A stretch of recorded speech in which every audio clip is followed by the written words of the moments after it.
Shit. Thanks for the raid, Josh. I just woke up. Oh my god. I hope y'all had a good stream. What'd you get to do today on the Josh stream? On the Joshua Schmidt experience? Were you schmitting it up? We watched your latest video. What the... Oh, with Matt Bell. Yeah, no, that was a lot of fun. Matt was great. Matt's I've done a couple things with Matt. We've I was on his podcast with Dan from the organization, like, I want to say like 9 months ago. And that was a treat. I don't know. I know that he's like not so much a designer as he was like a project manager, but the stuff that he made, that fucking Speed Duel Battle City box, one of the greatest of all time Yu-Gi-Oh products. I'd like to do it again. I was really happy I got to ask about specifically transaction rollback and the runic cards. But I think that like SP was kind of a freebie. I'd like to get more in depth on some of the stuff that was even harder, kind of to suss out. We asked about Ken and Jen in the live section, and that didn't make it in, but mostly because it was boring. He was like, these are good, but they'll be good because of little incidental synergies like how TAC works with it. And I was like, you're right, but they weren't good. Thanks. Talking about poplars, let's go. I dream every night of Luke Von Karma. He shows up to my house to play the flute for me and my pet monkey. He goes, tally ho, I will show you the little D together with my magic-y math tea. And then he plays me beautiful tunes until I get sleepy.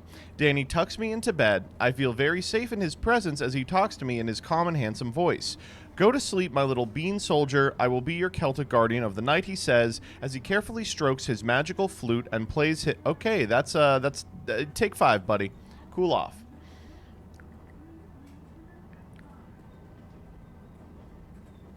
Did you know you can make Dragon Master Magia in Wind Up? I'm pretty sure you can do anything in Wind Up. Any info on the history of OCG? We do not have plans to return to it. That's the info. Alex and I are going to do something together. We just don't know what it is yet. You know? That's how sometimes creation is more about thinking about... I'm kind of in the same position with Josh, right? Like, I'd love to do something with Josh, but I don't know what. I'll have to figure it out. I think last time we did something together, I made him play Math Mech, and that sucked. Runic Stun analysis. History of Yu-Gi-Oh! Ever returning? I don't know. Everything you do with SEMO gets canceled? Well, every single SEMO show ever has been canceled, with the exception of Prague. I guess Masochist is a permanent fixture, right? So... Why stop OCG? Cynical reason. Views weren't there. But also, like, we had... I think the reason the history of the OCG is interesting is because of the stuff that happened before it came to the TCG, at which point it was basically like, here's a meta that's a little more warped than the TCGs, right? And we did finish it. Like, we did the Tokyo Dome, we did the, like, there's the Junior Journey rule stuff, you know. Why do you do, like, 27 Exodia episodes? Well, that's what happened. I do miss TCG, but I think it's impossible to pick back up. We've tooled it around a couple of times, but it's just like Alex didn't play competitive past 2020 in any sort of meaningful amount. So, like, he knows how to play Salad as Salad is playable during those formats. But, like, you know, it's not like he spent a lot of time during COVID learning out Emancipator lines. So, and that's kind of one of the points where Yu-Gi-Oh! Takes this huge step in terms of complexity. I'm not going to ask the boy to, like, navigate a tier format, you know?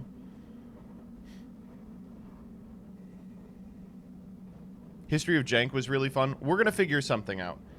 But if you liked History of Jank, I think you'll like the Jank series that will be going up on my channel at some time next month. I don't know when. Okay, so you didn't know how to play a lot of the decks yourself. There's a difference between, like, being kind of mid at playing a strategy and, like, playing Fluffle, for instance, in progression. Jank playoffs. Man, playoffs forever. I never should have done that. Now I have this sort of Damocles over my head about playoffs, but half the people on playoffs don't want to do any more playoffs. No, you don't. You're right. I don't. Danny won't do it. Yeah, Danny won't do it. Brent might not do it. Well, Danny has a good reason for not doing it. But the problem with Danny is sometimes doing something with Danny is just like telling him you're going to do something. And he goes, we're not going to do that. And then you're just like, yes, we are. Enough times that he does it.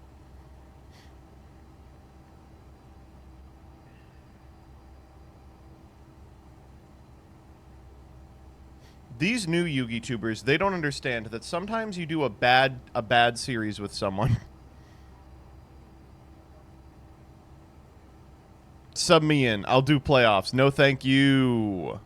What's Danny's reason? He's busy outside of YouTube right now for a bunch of reasons I can't really go into. But it's a good excuse, chat.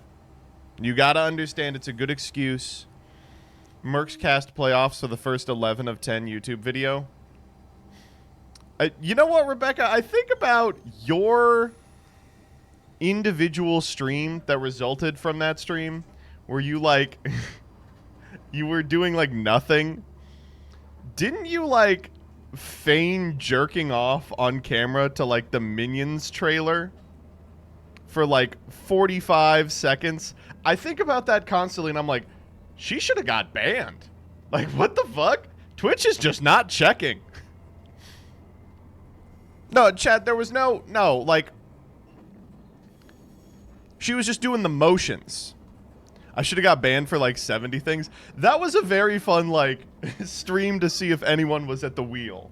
It was like, let's break toss. Dang it. Are you in on Cancun? I'm in on Cancun. I don't know what specifically you all have come up with, but I'll have to check it. Stress testing Twitch. Twitch loved it. They sent me an email, said your metrics are amazing. Wow, those are some great metrics. The content, I'm not going to watch it.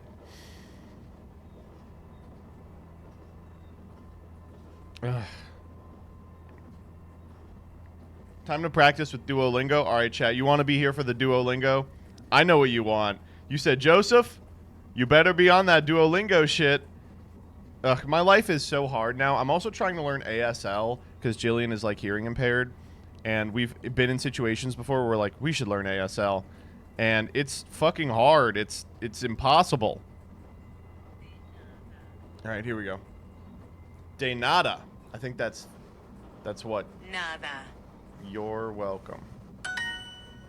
De nada, Juan. De nada, Juan. There we go. That's good. Perdón? I'm sure that's pardon. Yep. Perdón, Juan. Let's go. We're fucking it up.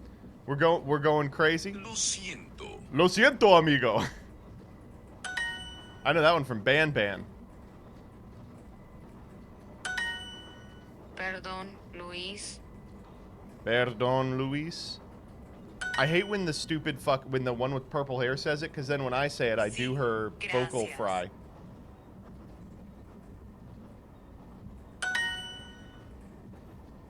Sí. Por favor, no. Ooh. Wait, the new word is no. Favor. They're like, new word. Sí, por favor. New word. No. No, gracias. Didn't roll that R. No. Por favor. Por favor. Por favor. Gracias. Por favor. No.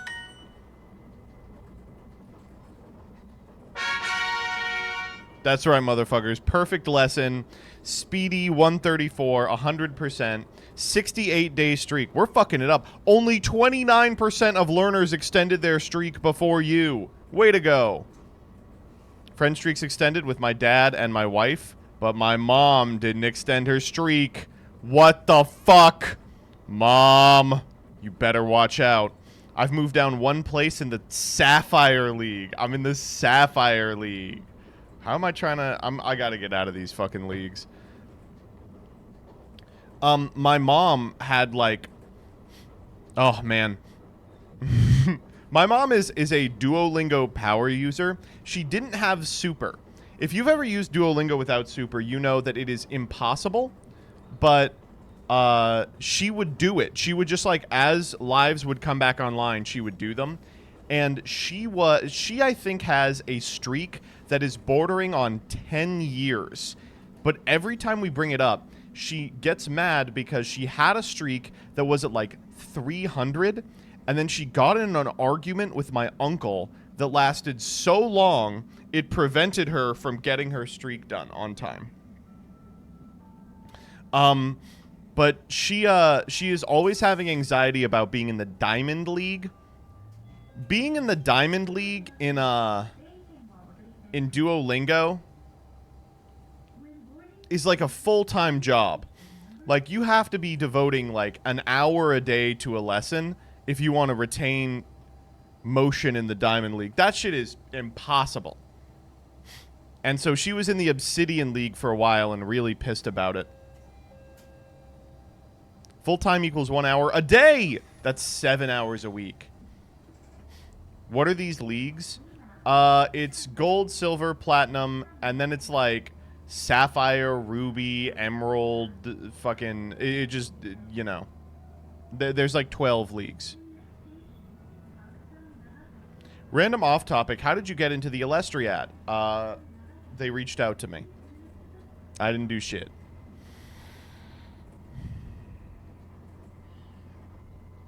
All right, let's do connections.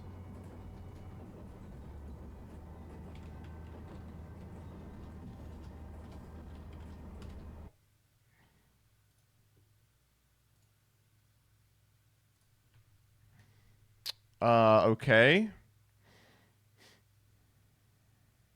Nifty, neat, super, swell. That's one. Peachy keen. Elaborate, complex. Okay, maybe not that. Complex, development, compound, block. I think facility is better. Nope. It was block. Son of a bitch.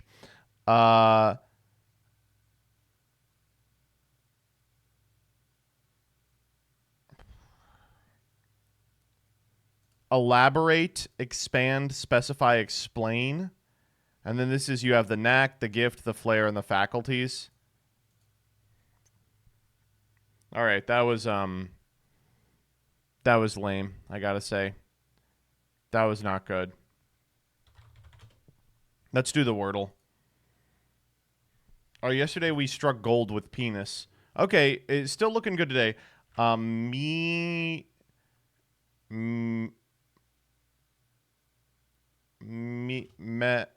Melon. No, there's no N. I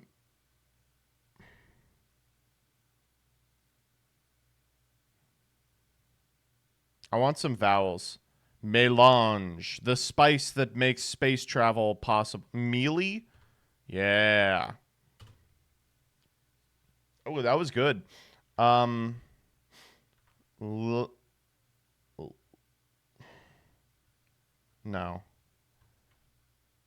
Lead. That's not it. Pedal could be it, though. No, it can't be pedal. Metal can't be that either.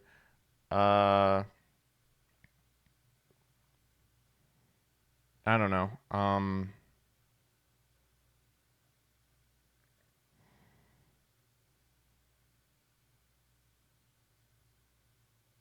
Let's do like Tarek. You know, Tarek. Terrage. I want that R out.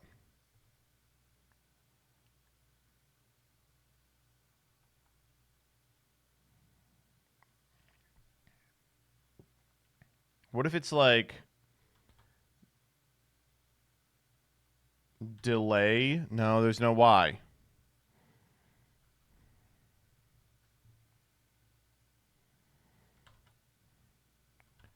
Girat. Oh, I thought that was a word.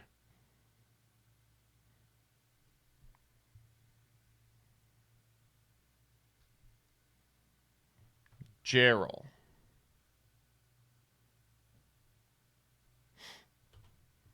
Regal? Yeah, we could do that. Shit. Okay, well, the L is good. Feral? Oh, fuck off. Oh, not like the imps. No.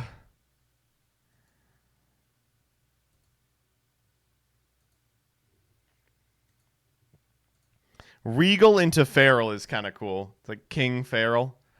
Ooh, ooh, ah, ah. Starring the king, the king. Starring the king, the king. All right. You guys want to do new cards? Can a mod change it to Master Duel? No. Are there new cards?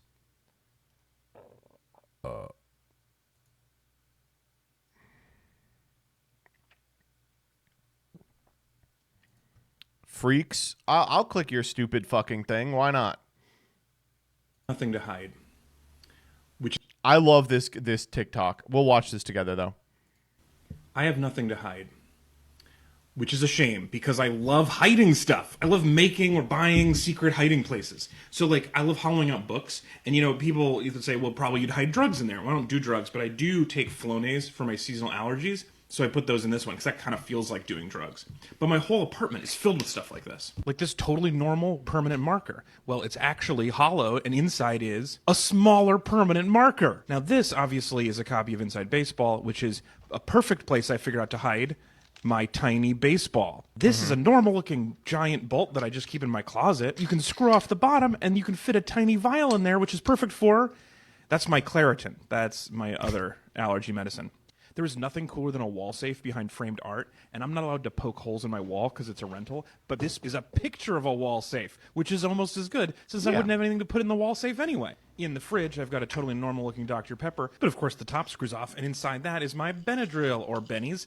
These are for my nighttime allergies. Back of my car looks like tire foam. This is where I store my Dramamine, which is kind of like I'm allergic to motion, too. And this looks like it's just 4 Shakespeare B-sides together, but if you pull out the bottom, there's actually a can of peaches. But the can of peaches is fake, and inside is a rock. But that rock is fake. It's a hide key, and that key is perfect for opening the dictionary, which is secretly a metal safe. And inside that, I put the Dr. Pepper, and the tire foam, and the pages from the Shakespeare books, and the peaches, which I'm allergic to. I think this works better if he doesn't put the pages in the last one, but it's fun. We got to get this guy the nuclear codes. Absolutely. We agree. Oh, you know what I actually want to talk about? Let's begin with the discussion of some of you people are so fucking addicted to hating online. You don't care how wrong that you have to be to do it. Let's watch this. Let's watch this clip real quick. Okay, this is my short from yesterday. All right. Oh, brother. Here we go again. Another Tier 0 Yu-Gi-Oh! Format. Last week, Yu-Gi-Oh!'s newest set, Infinite Domain, released, and with it, the Fiendsmith cards. Many players, myself included, were sure this would usher in a new era of Tier 0 tomfoolery as the cards were integrated into the already dominant Snake Eye strategy. And sure enough, at the NAWCQ, we saw... Okay, well, half the field is still nothing to shake a stick at. As more players get access to and familiarity with the cards, surely we'll see the worst come to pass. Like, look at this weekend's EUWCQ results, where... Oh, and none in the final round either. What's going on? Well, while Fiendsmith Snake Eyes is unquestionably the best deck in the room, it looks like it's not the best deck by a lot. Yes, the Fiendsmith cards improve Snake Eyes' ability to play through 1-for-1 hand traps, but cards like Shifter still eat it alive. Plus, the extra deck space the Fiends require mean its end boards are much less layered than they were previously. Counterintuitively, this has made room in the meta for decks like Tenpai that are full of board breakers, decks like Ritual Beast that play under Shifter, and decks like Memento with layered end boards. I know this time last week I was thinking, oh, I'm sorry, this is correct. You all are so wrong about this. Here's the unfortunate truth of the matter. It's not a Tier 0 format. Now, keep in mind, I'm not saying that it is a good format or even a better format than the last one, though I do think that that is the case. But I'm saying it's not a tier 0 format. Why is that? Well, I detail why in this video. At the last two events where Snake Eye was like playable, it twice in a row got a little less than 50% of top cut. I mean, that's pretty good. 50% of top cut is an incredibly powerful deck, but no matter whose definition you are going by, it's not tier 0. So that's all I'm saying. And I talk a little bit about the reasons why that might be, okay? The reason is the Fiendsmith stuff is good in Snake Eyes insofar as it improves its ability to play through one of the things that had been beating it. Here, like 2 imperms. It can be 2 imperms if you're on like the Necroquip thing, right? But it doesn't improve its ability to beat Floodgates, board breakers, with the exception of Desiree, which, like, I mean, realistically, if you're getting to Desiree, you're in a fine position, or your opponent has a hand that includes multiple board breakers. Desiree is kind of hard to quantify because, like, a Desiree trades for a board breaker, but if your opponent lets you extend to the point where you've gotten to Desiree, they definitely have 2 fucking board breakers, right? And it doesn't improve its ability to play through stuff like Shifter. Occasionally, you still eat shit to Mulch Army, even though I don't think it's a fantastic board plan for a Fiendsmith. That's neither here nor there. The short of it is, the deck is counterable, and we are seeing that happen week in and week out at the last 2 premier events, right? So I think that I wouldn't feel comfortable quantifying this as a tier 0, okay? That's it. How hard is that? Well, the people in the comments fucking hate it. They are like, oh my god, you can't possibly be saying this. You're making a distinction without a difference. As the format is fucking agony, what's the difference between tier 1 and tier 0? If the Earth explodes because someone put a bomb at the center, or everyone on Earth dies because of climate change, it's still important to detail the mechanism by which. What's your fucking problem? Thing bad, that means we should never interrogate why thing bad. You are going to be disappointed for your entire life. You're going to be rolling a boulder up a hill your entire life, and people will tell you stuff like, you know, you could stop rolling, and you're going to be like, sorry, boulder's got to get up the hill one way or another. God damn. All right. But here's the comment. Let's do the comments.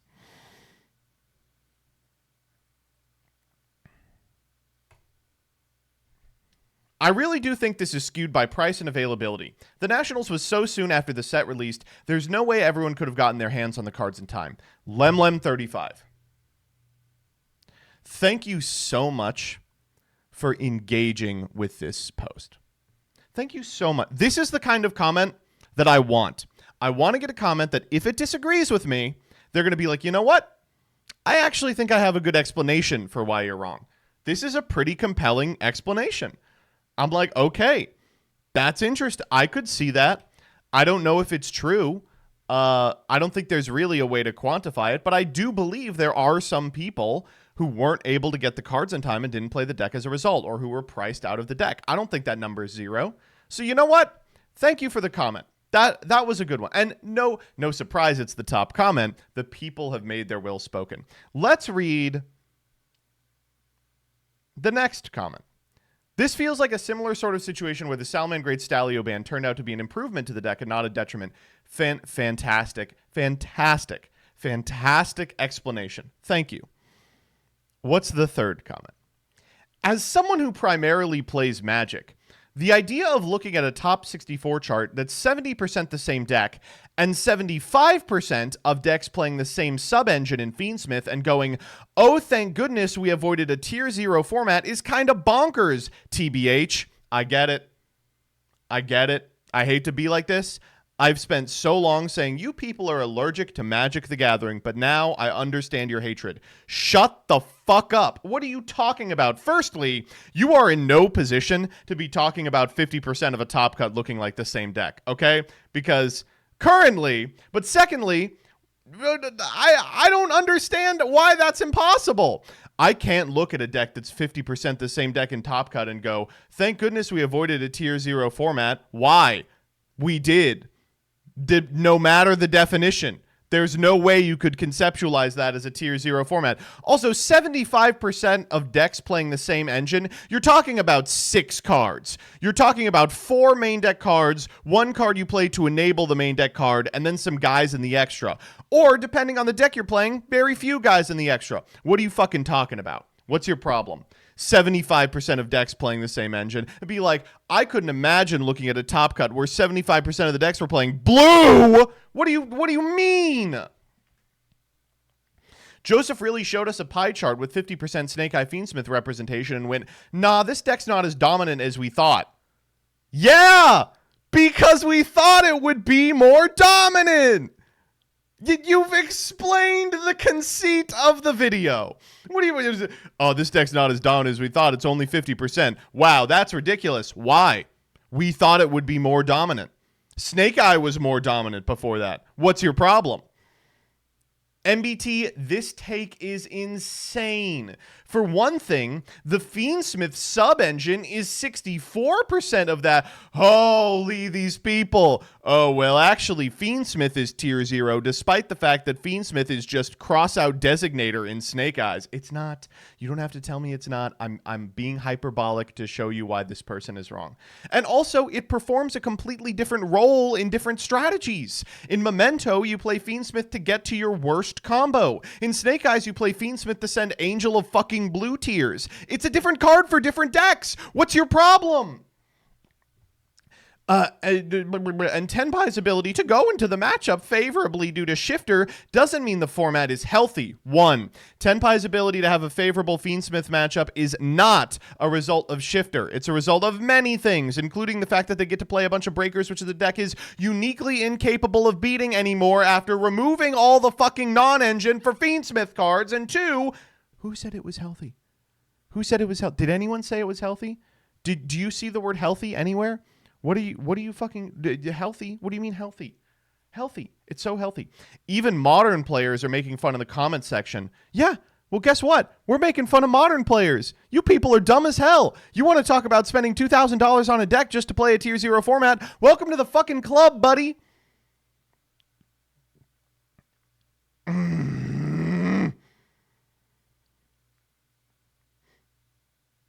25% of people played the deck, and half the Top Cut was the deck. That's a 200% increase. It's tier 0. Don't cope. 1, incredible understanding of stats there.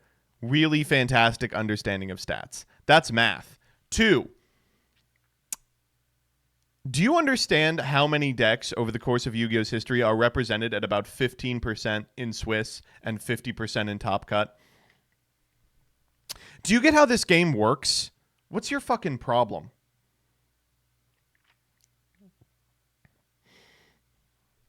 I heavily disagree with this take. I love the ellipses. I heavily agree with this take.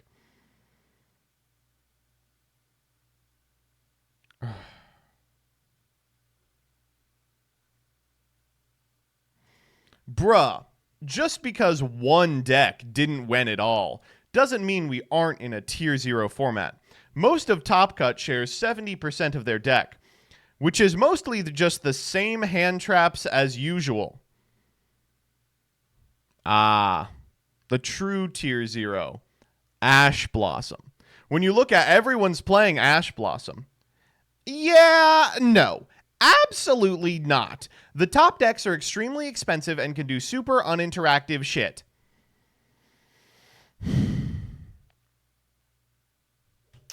This one actually isn't a commentary on tier 0, so that's okay. Pokemon player here. This is like saying that Xerneas wasn't that good. Am I saying that Fiendsmith Snake Eye wasn't that good? I think in this exact video I say it's the best deck in the room. The only thing the only thing we're getting our panties in a wad about is the degree by which it is the best deck in the room, while ignoring the fact that it was so overpowered that every good player needed to tailor their teams to specifically beat it. The thing you're describing right now is a process called metagaming. Peeps would like to chat. What the fuck could Peeps have to say about this? This deck beats Mimighoul. Hello. Oh, I'm just here to tell you that you're right. Thank you so much, Mr. Peeps. I agree with you so much. Actually, it was good that we got Peeps on. The thing is, people. The reason people are mad is they don't want to have the conversation of, is this deck tier 0 or not? They want to have the conversation of, this deck should be banned, right? Like, yeah, you're right. The conversation of, is this deck healthy or not, is like, or the conversation of, is this deck tier 0 or not, isn't really what people like care about. Yeah. Right? It's more so that people are just like sick of it. And I think if we were going to have the conversation of, well, is this deck healthy or not? The obvious answer would be like, no. But I think, there is like a surprising. It is even surprising hard that this deck. It's even hard. I think it's not healthy, but I can't really point to how. There's a lot of externalities that make it unhealthy. Like the fact that it costs $1 trillion is bad, and shit like that. But like the deck itself, I really don't think is doing anything too ridiculous. With the exception, okay, well, that's just not true. Well, with the exception, but that's not the conversation that you're trying to have in this short, right? The conversation that you're trying to have in this short is, it is very surprising that with how powerful this deck is, it was not taken up by Top Cut. And there are like different things you can sort of garner from that, like the power of Dimension Shifter. That's a big reason why the deck isn't as strong as we thought it was, because like if everybody is pivoting to Fiendsmith, that makes Shifter extremely strong. Like those are interesting conversations you can have off of the results that show that Fiendsmith Snake Eye is hitting like 50%. But I people are mad at you because that's not the conversation that they want to have, right? Yeah. What they're inferring from you saying that this deck hasn't like hit tier 0 status is that they're inferring that you are saying that the deck is actually not as strong as we think it is. No, but that's true. The deck isn't as strong as we thought it was. I agree, right? In some ways that's true, but they want to talk about, they want to see their faves complain about this deck. Well, right? And you are not complaining about it, but you are talking about it in such a way that could be seen as a defense of it. That's the thing, is like, in no way am I defending this deck. But no, I'm not saying you're wrong. Again, I'm saying this from people the perspective people of a assume commenter. that there's two modes of complaining online about Yu-Gi-Oh, and it's defense of a format and condemnation of a format. And people are in this comment section being like, classic Joseph doing co-money's bidding by getting out in front of a tier 0 format. 4 days after I saw people being like, all Joseph ever does is complain about Yu-Gi-Oh! Why doesn't he just play something else? I don't... Yeah, it's weird. It's sort of a... We want to see... I tweeted about this the other day when I was like, well, when they see people post about other card You will games, not change my mind. We still need a ban list ASAP. Not interactive with the video.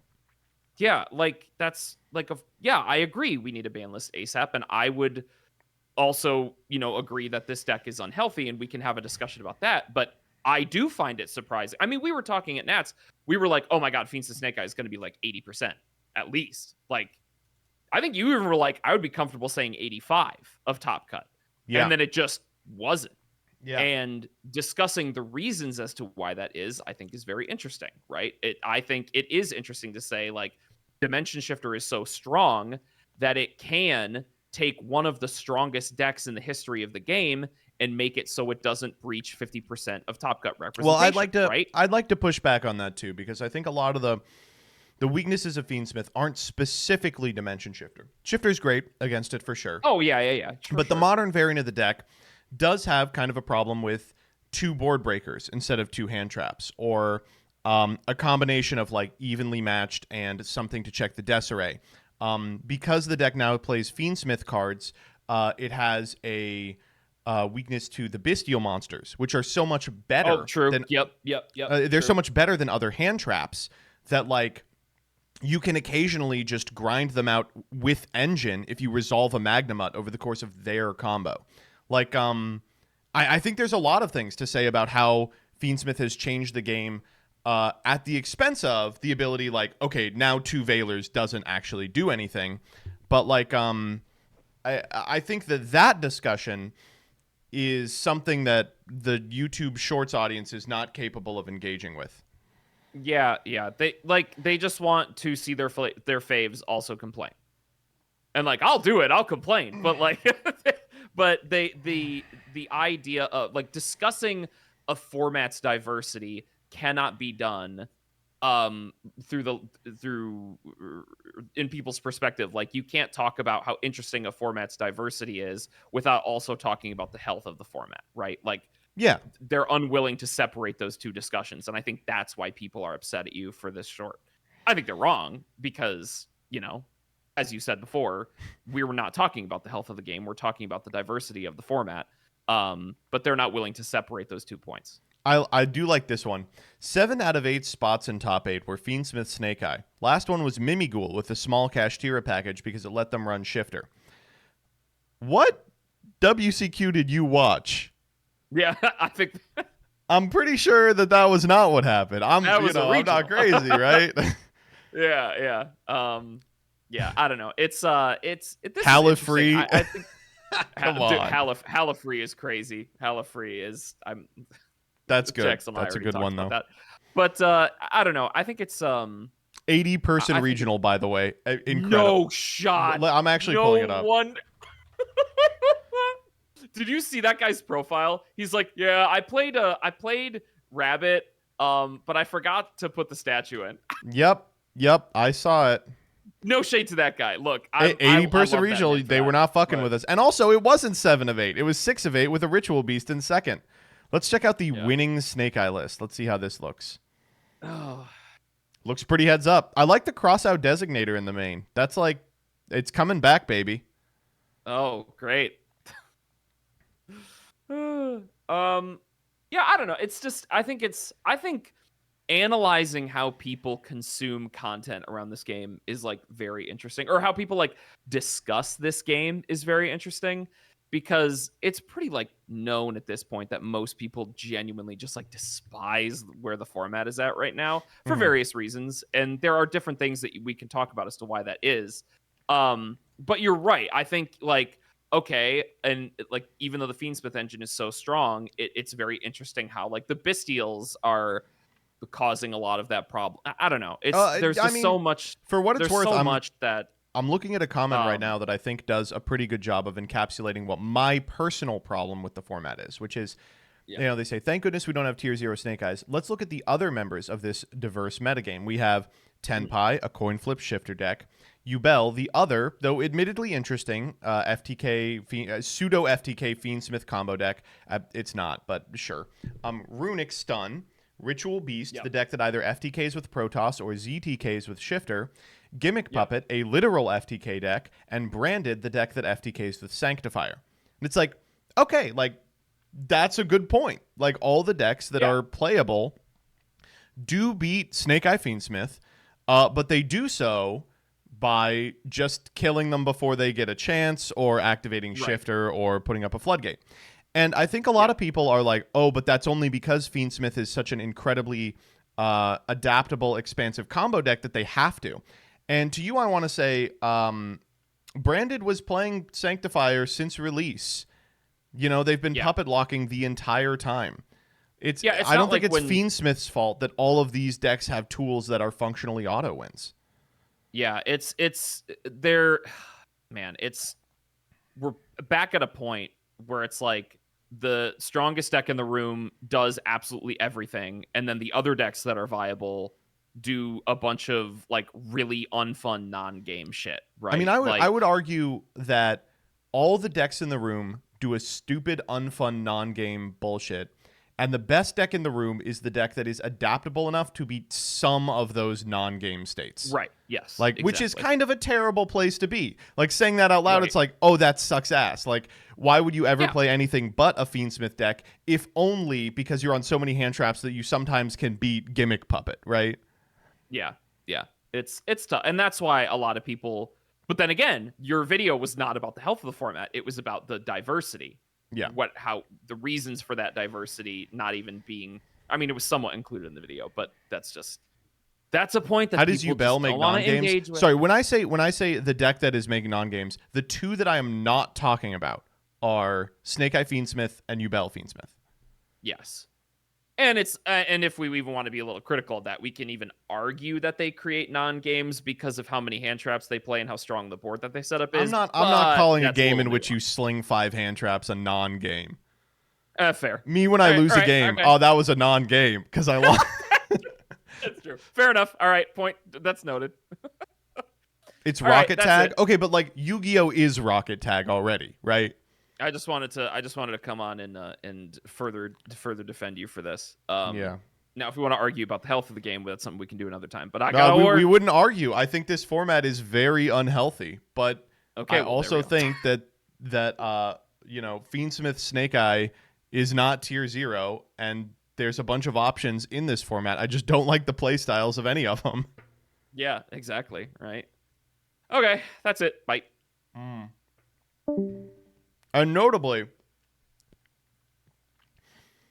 when I say shit like a diverse format isn't necessarily a good thing, and people go, Joseph just wants more tier 0 bullshit. He can't handle the fact that people are playing multiple decks. This is the type of shit I'm talking about. We are now in a format where upwards of 20 decks can clear at the YCS level, and none of them are doing anything good.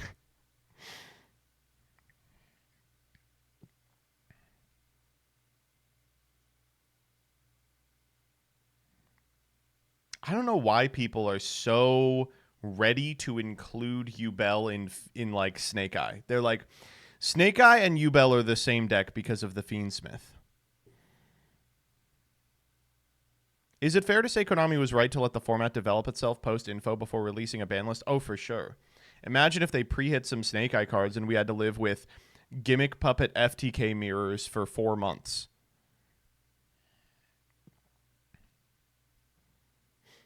Someone earlier was saying, Joseph, what do you mean the Snake Eye end board isn't layered? And I do want to dive into that real quick because I don't think it is. I think that like the benefit to playing a deck like, say, Ritual Beast is like you have obviously the ability to play Shifter, but also you're putting up an end board that is resistant to like Dark Ruler plus Evenly. You're fine against, Ubel is a great example. A lot of these combo decks will produce boards that can last by virtue of including like back row or like this weird sequencing thing that they do in like Yama decks where like you are going to have access to at least an interruption no matter how many fucking things your opponent throws at you. Whereas the end boards of Snake Eyes now are almost always like Apollosa, IP Masquerade in the back row, Promethean Engrave, Flamberge on field, Desiree. Like that, it's almost always that one. And there's a lot that beats that. Look how many players were playing Dark Ruler evenly in the points playoff, in the NAWCQ. There's actually not too much that can come back from that position, annoyingly. I don't know.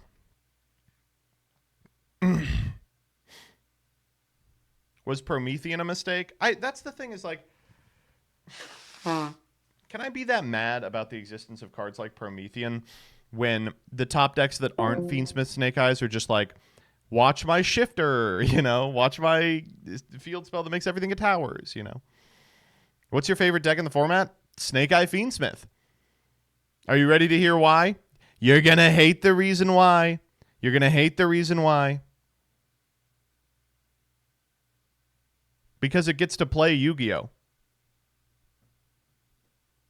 More than any other deck in the format, with the exception of what? Memento? Memento, I think, probably plays a comparable amount of Yu-Gi-Oh! Speaking of Memento, that doesn't mean it's not layered, though. The board you just described already beats Dark Ruler. Sorry, what I'm trying to describe is like Dark Ruler, like 2 pieces of board wipe. The thing that everyone was doing where they were playing like 2 pieces of board wipe and they were like, I'll just draw 2 different pieces of board wipe. That actually does beat the Fiendsmith board, right? I think you can deck build around the Snake Eyes end board, yes. Okay, well, sure. I think it's harder, for instance, to deck build around like the Yubel end board, for instance. It's harder to be like, I can account for everything that Yubel can do as part of its end combo. Do you actually have a Fiendsmith Snake Eye deck? Yes. You brokies are nothing to me. Well, Yubel must be better than Snake Eye Fiendsmith. Well, no, because there's this card called Ash Blossom and Joy Spring that about 20 or 25% of the time does just end the game.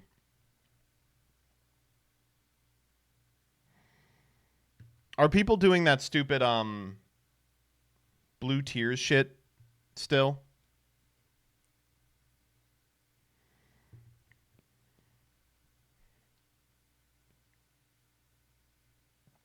Yes.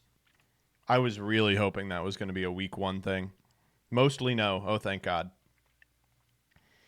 It just, to me, it seems really bad.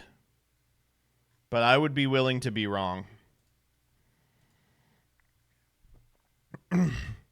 Let's look at some of the EU ones.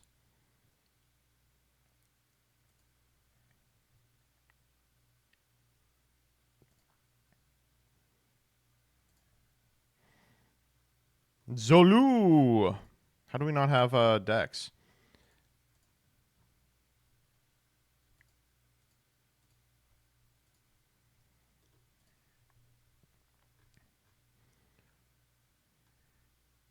Oh shit, I love this board. Oh yeah, dude. Oh fuck. Oh, the Black Goat Labs.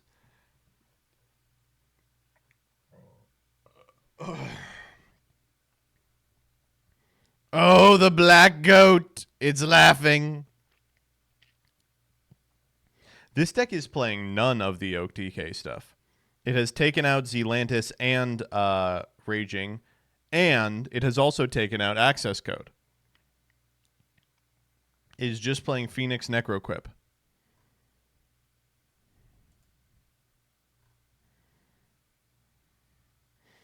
Oh, here it is. Angel of Blue Tears with a 3-card Blue Tears board? Come on. I don't want to see that. Don't show me that shit. No.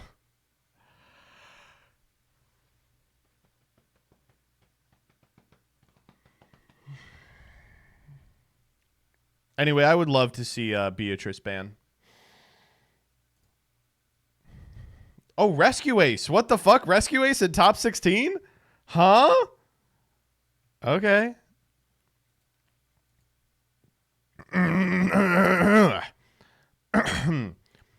Gimmick Puppet in top 32. This stupid fucking Runic deck. Vladis Baranovskis. Latvia. Latvia strong. What do Latvians say about their country? I do like Nikki Taylor. We have their deck, but not their country.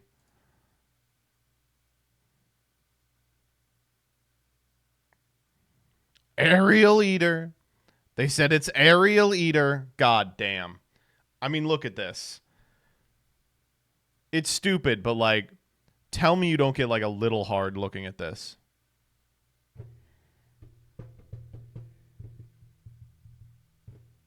It's like nothing. Like there's like no Yu-Gi-Oh being played.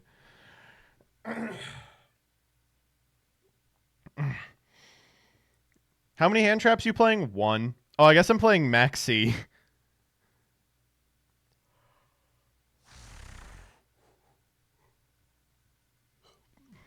Drago out the board. What if you have to go first? I'll Drago out the board. This won. This is the winning deck.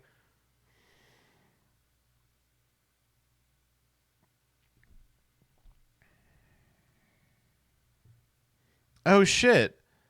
Vaganwa. Oh shit. Horus. I was like, usually you're playing Horus or Crossy, but this is playing Horus and Crossy. I was like, oh, what'd they cut? Oh, all the hand traps. I see. 1 Ash. How the fuck did they find room for walls? Oh, it's a set rotation target. Okay. Damn, this is just stuff. This is the fucking stuff, man. What's the spell next to Droplet? It's Condolence Puppet. No Gimmick Puppet Leo? That's pretty standard, though, right? This looks pretty good, I'm not going to lie.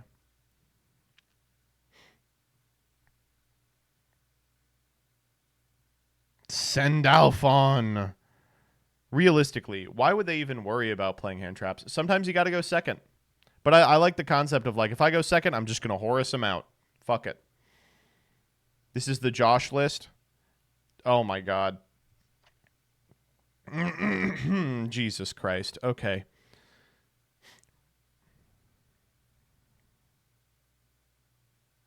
Rusha. Is this card called Rusha? I was calling it Rukya.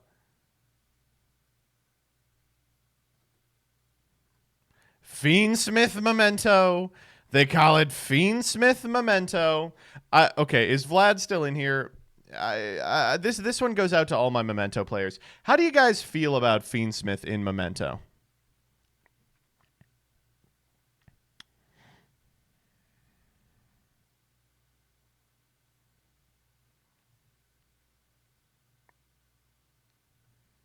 You have to? You do?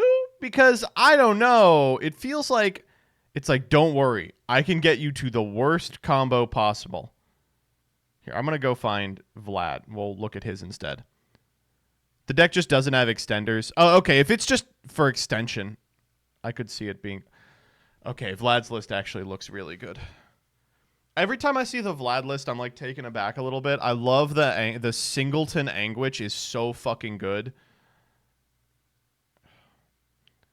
There is unfortunately one huge problem with Vlad's list, which unfortunately is like I'm really sorry about this, because I know he's in chat and I don't want to talk shit on him, but like he is washed. This is garbage, and the reason is pretty obvious to anyone who has eyes, which is no Cranium Burst anywhere in the 55.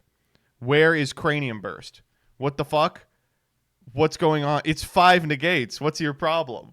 No Cranium Burst? Come on. Oh, the 56. I see. That card is fucking unplayable. Yeah, if you don't register it. He's on Fracture Dance, but he won't play Cranium Burst.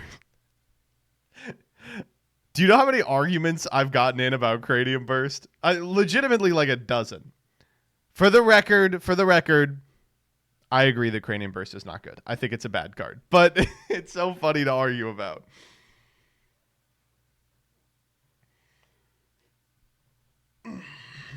Why aren't you playing Needle Sealing?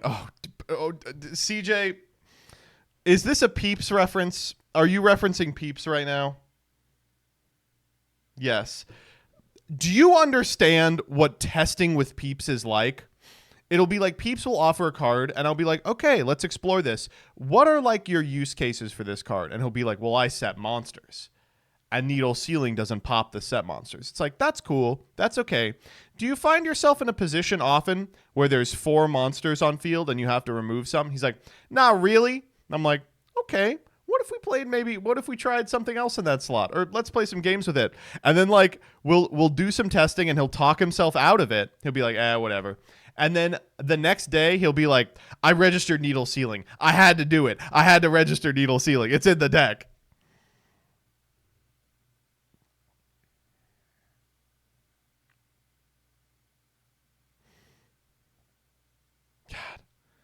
I also love Vlad for playing one Baldrake, one Druisworm, one Magnemite. The number of times I've seen Magnemite, Druisworm, I'm like, play a Baldrake. Baldrake is good. Baldrake's a great card. What's all of your fucking problems?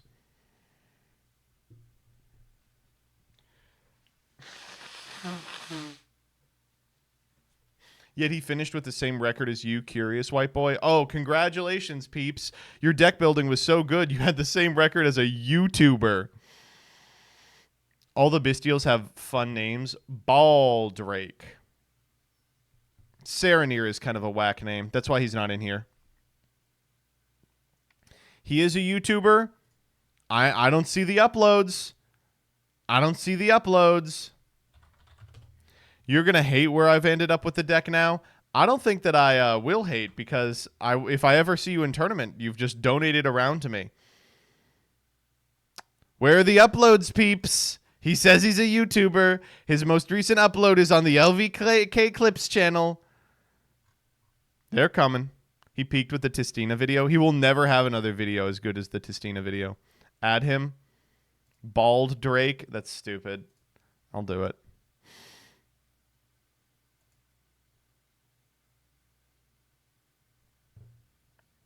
Why is Limp Bizkit in the thumbnail? Peeps is actually... Okay, can I tell them? Fred Durst is Peeps' uncle. Which are like my least favorite kind of cards, but I think they'll put it to one. This is just... 2 videos. Tistina replays and the ban list. Wait, hold up. We have the Flame Swordsman. The Flame Swordsman list. Whatever happened to Flame Swordsman, man? Whatever happened to this fucking ass deck? Every like 2 months I go, oh shit, Flame Swordsman. That was a deck. No, I'm not going to get you to talk about it. The Tenpai video that never went up. Maybe, maybe not, because it doesn't negate the activation. Yeah. Well, this here it is. Is it cross-out designator or not? It might just not be in his He deck. could just chain IP to go into SP and then banish the SP, but then he loses. He'll have to use an Appaloosa negate also. Mm-hmm. Oh no, he is going to chain IP. He doesn't have a cross-out in his deck. Yep. So he's going to chain IP Masquerena to really link summon. Oh, And a princess. oh, to give him the princess, so he's locked into fire. That's crazy. Ooh, dangerous, but I like it. Dangerous, but I like it. That's cute. Jose. That's like so cute. What? Oh my god, that's so cute. What? Oh man. Okay.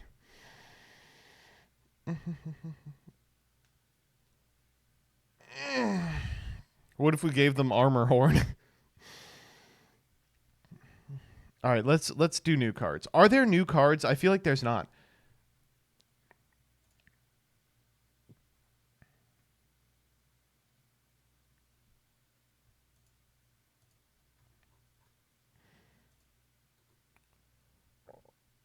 My favorite thing about this overlay is they just don't... Like, the overlay makes sense, but they need to put cards in the card section. Moments.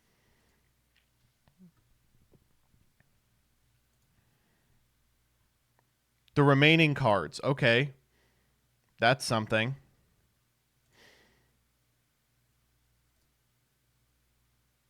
Hi, Wordler. Hey.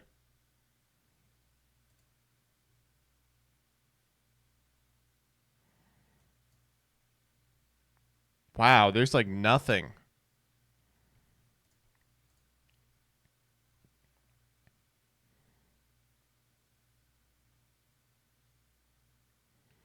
Did we do the new Centurions? I feel like we had to have. Yes. Oh my god. So what do we have to talk about? Just the Rota cards and crossover breakers. We did everything but the new area. Where's area? I don't see area. Where? Water channeler? Can someone link me that? Oh, area of the water channeler. Okay, I see it.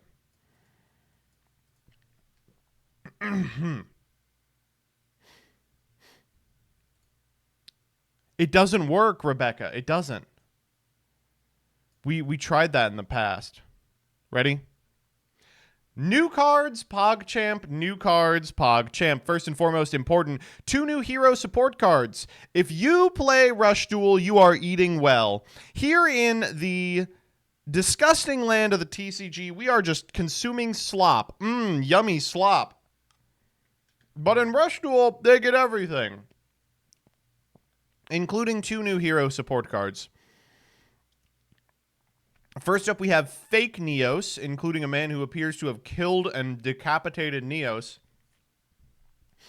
Send the top 2 cards of your deck to the graveyard. This card's name is Elemental Hero Neos. You know, back in the day, we called this card Neos Alias. This monster is the man from Fake Hero. Wrong. No, he's not.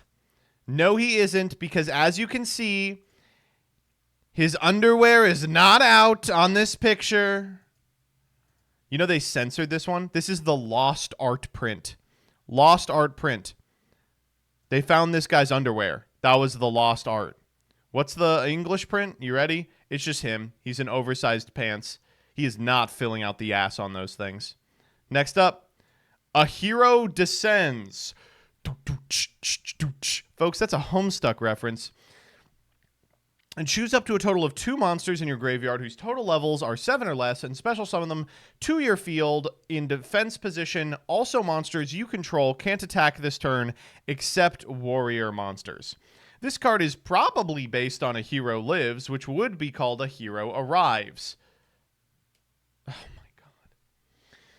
I love the organization getting their panties in a wad about translations. They love doing... Actually, it's supposed to be called A Hero Arrives. A Hero Lives is iconic. It's iconic. This will be called A Hero Dies. A Hero is Reborn. A Hero Comes. I'm gonna come. Do not come. Do not come.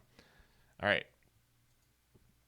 So, in case you play Master Duel, first and foremost, I'm very sorry. I'm in the same boat as you. I'm trying to get back into competitive Master Dueling in preparation for a new series of Challenger Cups that have not been announced and, to my understanding, are not happening.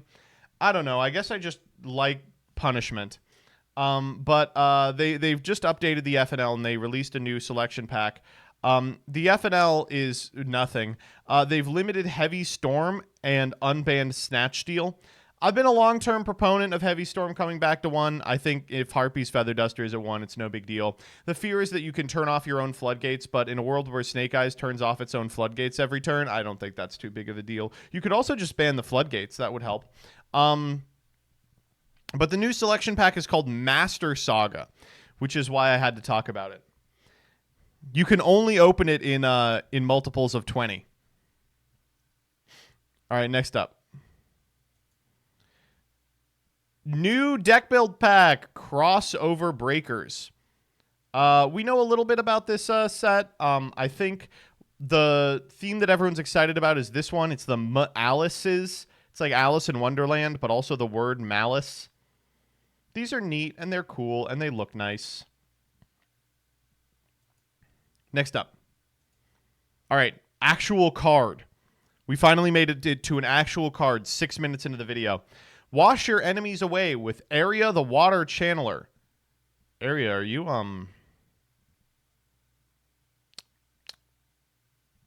okay? She looks pretty bummed out, right? Aria's been through a lot. Win, you know, she gets to do all this crazy stuff with the ritual beasts. Aria has basically just been fucked over and over again, right? Anyway, it's like the rest of the Charmers. You can discard a card and a water monster, add a water monster from your deck to your hand with a level equal to or higher than the discarded monsters, and you are waterlocked. And when a water monster is destroyed by battle, you can special summon this card from your hand. That's cool. The reason that this one might get played, and the other ones really haven't, is because that first effect discards a water monster as the cost to pay an effect. So you can like pitch a Dragoons in hand. It's an honorary Merlantian, and for that reason, I think it may see a pretty high degree of play, actually, provided those cards are any good. We looked at the new Merlantian stuff, I think last week, and came to the conclusion that they are just giving them everything. Next up. All right, remaining cards in Rhoda. So these were put on the DB a couple of nights ago. Let's just go through them real quick. First up, Transient Titan of Tartarus. Folks, have you guys heard of the Tartaran Mud Flood? So in a time before recorded history, there was an advanced civilization that lived on Earth. And the major difference between this civilization and our own is that the individuals, the Tartarans, were almost 10 to 12 feet tall. They were much taller. And as a result, they lived shorter lives because of the way physiology works, but they also were much more intelligent. And unfortunately, they all perished in a worldwide flood that wiped them off the face of the earth. That's the reason that floods are present in every single creation myth, every single meta-narrative, biblical story, everything like that. But the secrets of the Tartaran Empire can be found underneath our buildings. In fact, if you were to carve out the bottom of the White House, you would see an extension of the doors going up to 12 feet so that the Tartarans could get through. This is all available. Do your own research. I beg of you. And you know what? More than anything else, it's real. Anyway, you can only do the first and second effect of this card's name once per turn and only once that turn. If this card is sent from the deck to the graveyard, send as many cards you control as possible to the graveyard. If you do special summon this card, then send cards your opponent controls to the graveyard up to the number of cards to send to the graveyard by this effect, and it's spell speed 4. If this card is sent to the graveyard except for the deck, you can send a card from your hand to the graveyard to send a card on the field to the graveyard. This is a really cool ass card. They're trying really hard with this one. A zombie effect monster is pretty cool. Not hard to imagine a scenario where you're able to send this card from the deck to the graveyard with one of the myriad of zombie cards that do that for you.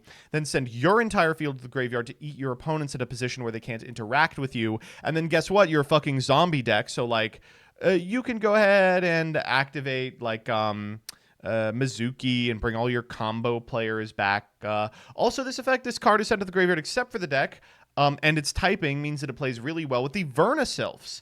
You could theoretically resolve a Vernisylph effect, summon a guy out, proc the effect of this card in order to pitch a card from your hand in order to eat an opponent's card. It's nice. There's a lot of applications for this card. And I like that they print cards like that. This is, in my opinion, what free agents should look like, is this card that has a lot of applications in a ton of different decks and does different things in different decks depending on what you are aiming to do. Anyway. Next up is Perfect Lander. This is a reference to the fact that cats... So you can only use the first and second effect of this card's name each once per turn. If this card is sent from the hand or deck to the graveyard, you can special summon this card in face-down defense position. If a monster is sent from the hand or deck to your graveyard while you control that monster that was flipped face up, you can target one of them, special summon it in face-down defense position. Funny. Very funny. I get it. The joke is oh, they're flipping like a cat would do when they land on their feet. That's adorable. Can't think of a scenario in which this is actually good. I'm going to be completely honest with you. I'm thinking very hard. I'm thinking very hard, and I can't come up with one. But if nothing else, I do like when they print cards that are just funny. Next up. Newbie. Okay, so Wannabe is one of those cards that I think people were really excited about. It's like a buffed up Curry Bandit. And unfortunately, it kind of failed to convert. It had a couple of weeks of potential playability in some silly decks. But the effect is good enough that people want something similar. So excited about Newbie. You can only special summon with the first effect of this card's name once per turn, and you can only use its second effect once per turn. If you have a monster with 0 attack and defense in your graveyard, you can special this card from your hand. Obviously, I'm immediately thinking of Yubel, but Backjack decks would like this too. If this card is special summoned from the hand, you can add a light insect monster from your graveyard to your hand, place a trap from your graveyard or banishment on the top or the bottom of the deck. Okay, now I don't know what this is for. What the hell? What does this do? How many light insect monsters are there? Oh, I don't like it at all anymore. It's for Dinomorphia. Okay. I'll take your word for it. Ruby Sapphirus, the jewel of maximum Moes. Fun. Fun ass name. So this is a rank 9, and let me just tell you, the second this was revealed, I got a DM from Dyer. She said, look, new rank 9. We're playing this in Generator. It's just gains these effects based on the attributes among its materials. Fire, like Vala. When this card declares an attack on a monster with higher attack, you can make this card's attack become doubled until the damage step. Water, like Nidhogg. Once per opponent's turn, target a card you control and negate any card or effect your opponent activates this turn that targets this card. This card's terrible. It's not good. They just are allergic to printing a good 9. VFD scared them so much, they're like, we can't print a good 9. You're going to have to deal with Enter Blotnir forever. It's like a card that could have been printed in 2014. Wow, it's not good. Yeah, it's really bad.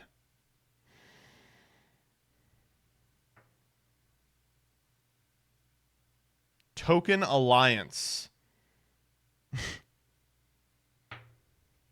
This is when Danny, our token Latino, and Leah, our token female, team up. There we go. It's Kamala and Pete. Stupid. Dumb. You contribute any number of tokens, then target a monster you control with 0 attack. It gains 1,000 for each token contributed. It can make attacks on monsters during the battle phase. This turn up to the number of tokens tributed. At the end of your opponent's battle phase, you can summon alliance tokens to a number of tokens destroyed during this battle phase. So this is bad. This card's terrible. But I can imagine a sub-replay Friday where someone plays Ally Turbo, and it's like, it plays this as the we see you, we hear you card, and then it summons a bunch of allies. All right, next up. Slapdash Summer Schoolwork Success. Folks, sometimes you just see a card and you go, literally me. So this is a big fat tan guy who spent all summer fucking around at the beach, turning in his summer coursework at 11:59 the night before it's due successfully. This is so good. Activate this card by putting 5 success counters on it. If a monster is special summoned from the extra deck and a card is sent from the deck to the graveyard by a spell trap effect, remove a success counter from this card. Then, if there are no spell counters on it, destroy it. And if you do, gain 4,000 life points and set a schoolwork success trap from your deck or graveyard. Then if you have 1 or less cards in your deck, you win the duel.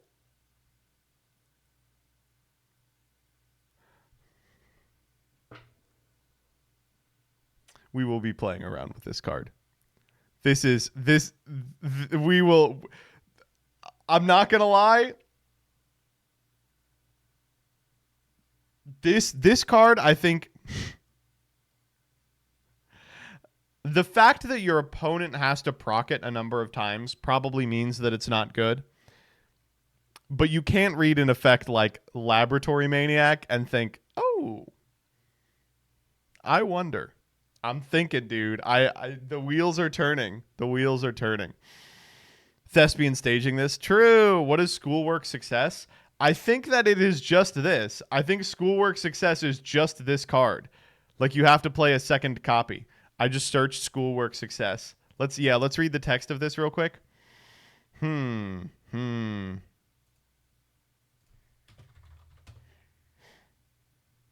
This is the only one. God, I hope there's more. Oh my God, he's so sweaty on. Oh no, he's crying. This is so me. Holy fuck, it's literally me. Oh, and they have the confetti over his big belly button. Good stuff. Good stuff. All right, let's get Doug in here.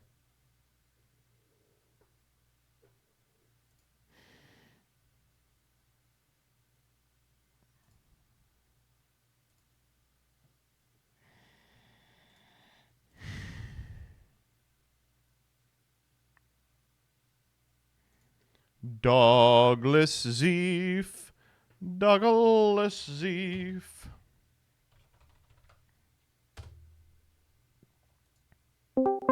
Is he streaming, chat?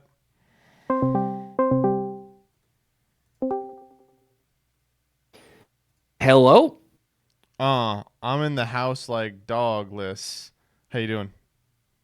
I'm doing good. What was the reason for the room change? Oh,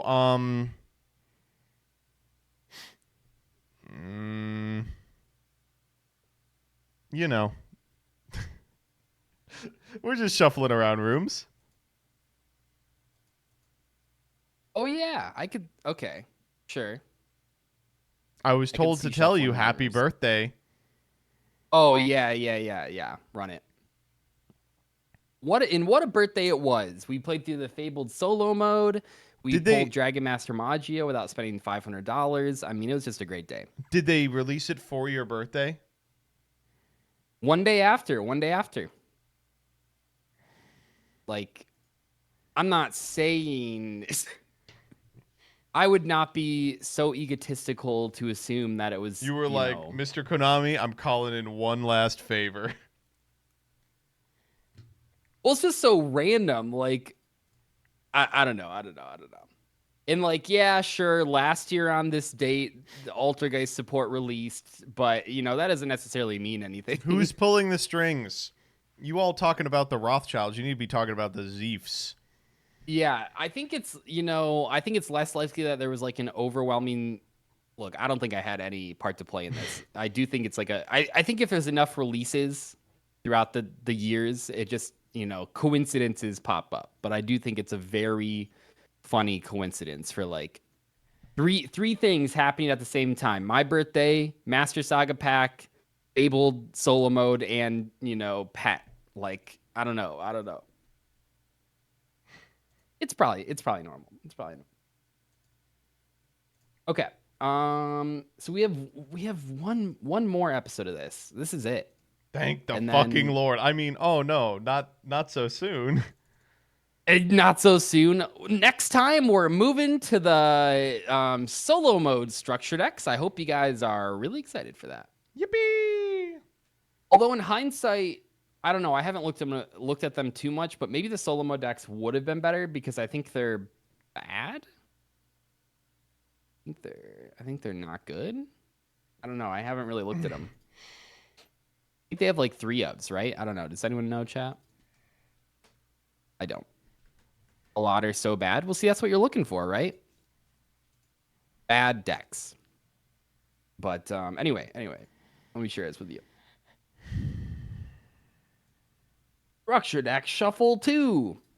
Wouldn't that be a fun little twist? We should do it for April Fool's Day. Yeah. What's the worst series that we could revive for April Fool's Day? This one. Yeah, probably. I'd be completely honest with you. What if we just next April Fool's Day we just did whatever that Ruxin series with Alex was? Was that sealed auction? Auction. Auction. Dude, I would love to do What if we auction. bring back auction? Hold up, let me think we should actually. do that. I'm going to your playlists. Let me see what we can bring back. Let's bring back They're all structure big, deck so. reviews. Ooh, those were like my bread and butter. That was like a big deal for me. Damn. Let's was- do Yu-Gi-Oh analysis for beginners. Those videos, you look up the views on those videos, you'll One of the see, you'll see a lot of views on them. I'm actually. I'm like. Oh, these did kind of bad. 500,000. Oh, okay. There's one that's like how Pot of Desires works, like how banished face down cards work, that like I think a lot of people still watch to this day. 108. Yeah. So chat, just so you get a sense of what I'm looking at. How to play against decks you've never seen before by Deceive. 24K views. Right. 5 things you can't do at Yu-Gi-Oh tournaments. 556,000 views. Why did you ever start doing series? These are free money. I think it's more like, when we look back at those times, oh my God, I just opened 600 videos by accident. When you look back at those times, it's like, I think it's a monkey keyboard situation where when you're daily uploading every day for 4 years, like 5% of them are guaranteed to go viral, you know? That's true. Yeah. Like when I think about all these What videos, is up, guys? DZ. I would wake up at noon and then be like, what am I recording today? I'd look through my notes app for a good idea. I'd record it for 2 hours, edit it in 2 hours, and post it at 5 p.m. And that's what I did every single day for 4 years. And, you know, The thing you're videos never describing took to me more right than now 2 is hours. hell. Yeah, yeah. Well, I look at daily uploads now, and I don't see how people do it. what you are describing to me is purgatory, and you did 4 years in purgatory. You were cleansed of your sins, and now the payoff is you get to upload twice a week, and they always bang, unless we're doing structures. Unless we're doing structured X shuffle. No, it's like you know, I look at the smaller channels, and I think people underestimate that you can make like a. I'm not going to say it's easy necessarily, just gain a following forehead, but I think you can make a decent living if you just post like 5 to 7 days a week and they all hit, you know, 40 to 50K views. I think there's certainly you can make, even 30K you can make views a good if ass they're living off that. compounding. Like I think Yeah, like you can do all right. I think when I went full time, I was putting up 4 videos a week, and they would get from anywhere from 10K to like 70K, and that was fine. Like I don't know, people it's earlier than people think, I guess I would say. Yeah. And it does become a little bit more complicated these days with like editors because we didn't have those. But if you find like a cheap enough editor, like you don't have to be like if you're a 20K sub channel, you're not hiring Crush Cards to edit your stuff, you know. You so gotta break even. If you're willing to do some editing or willing to find someone that like can do it at a slight discount, I mean, I think, you know, I think about, I won't say anyone in particular, but like one person, I think people like you can see smaller channels that upload like multiple times a day, like easier content. And while I don't necessarily think that's like the greatest idea in general, I think for making a decent living on like a smaller channel, uploading a bunch of videos every day that like all get 5 to 10K views, like will actually, depending on what your metric for a good job is, it will help. I mean, it will like, if you're it'll like, probably, say, you can easily make more than a part-time job for sure doing YouTube, and you can, you know, I think probably like make more than a retail full-time job. If that's your model, and also you don't have very many food expenses, and maybe let's say you're like 19 years old, so you don't have like a ton of responsibilities yet, and what you're trying to pay for is airfare, where you will top a YCS as you continue to, let's say, like grind the format. I think that would work really well. But, you know, I can't even knock it because it's like that's what I did for, you know, the daily uploads that, yeah, like you said, hit 10K views, and then every once in a while, you know, over time do hit 100K or whatever. It's probably bad for fostering a community. Chat, I will tell you this. And at the NAWCQ, every person in that room knew who DB Grinder was. I don't think that's true at all. I think definitely it is completely fine. It just depends on like what your goal is. Yeah. This is kind of like listening to 55-year-old homeowners giving millennials to just buy a starter house advice.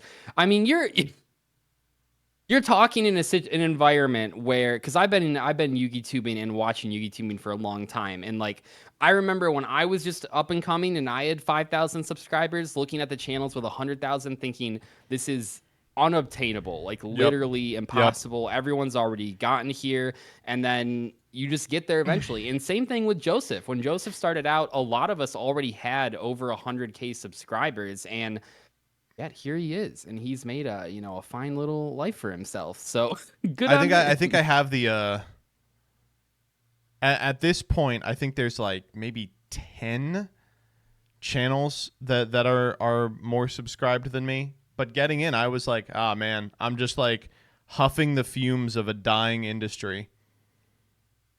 The reason I made that stupid video like 2 years ago that was like, he was just like some really quick tips if you want to do Yugi tubing, is because I really do think it is not the case that like it's super hard to get into, and you'll be floodgated out of it, and fucking everyone's always like, oh, of course you can say that because you're already big. And I was like, I was not forever. I think people forget that. Like, I really think, like, I've probably talked about this before, but like, I remember the first time a video hit 1,000 views in 24 hours. I thought I was on top of the world. So like, and I can vividly remember, like, I don't know. I remember going to a Nats when I had like 12K subscribers, and I was really happy that I'd passed someone that was like talking shit that had like 11K subs, and it just seems like laughable looking back on it. But like, there's a lot of, you when you're smaller, who is the you person really who is notice talking the shit? milestones. No, I can't. Okay. I can't. I was hoping it was someone that was They not in gained- the community anymore, so we could have a good giggle. But I think they're around. I will say, yeah, there's so many channels. I don't think this narrows it down even a little bit. But I will say that in the last, since I've gone from, not that we're dick measuring, but when I've gone from 12K to 200K, they've gotten like 10,000 subs. 10,000. No, like, dude, there's so many people. I think this one's funny because now we've like worked together. There was a video, like a New Year's goal video, I think posted in 2017, where like one of the top comments was Hardleg saying, "My goal for this year is to pass DZ in subscribers." And it was like, I don't think he really liked me at all. I think a lot of people did. I think I had a bad attitude when I was getting up there. I was very cocky. So I remember when I first totally started, your like the I think the community consensus about you was like, yeah, Doug's like super cocky and makes videos all day that are like, Pot of Greed is a very powerful card. It was like, how's he gonna be cocky about that? Yeah.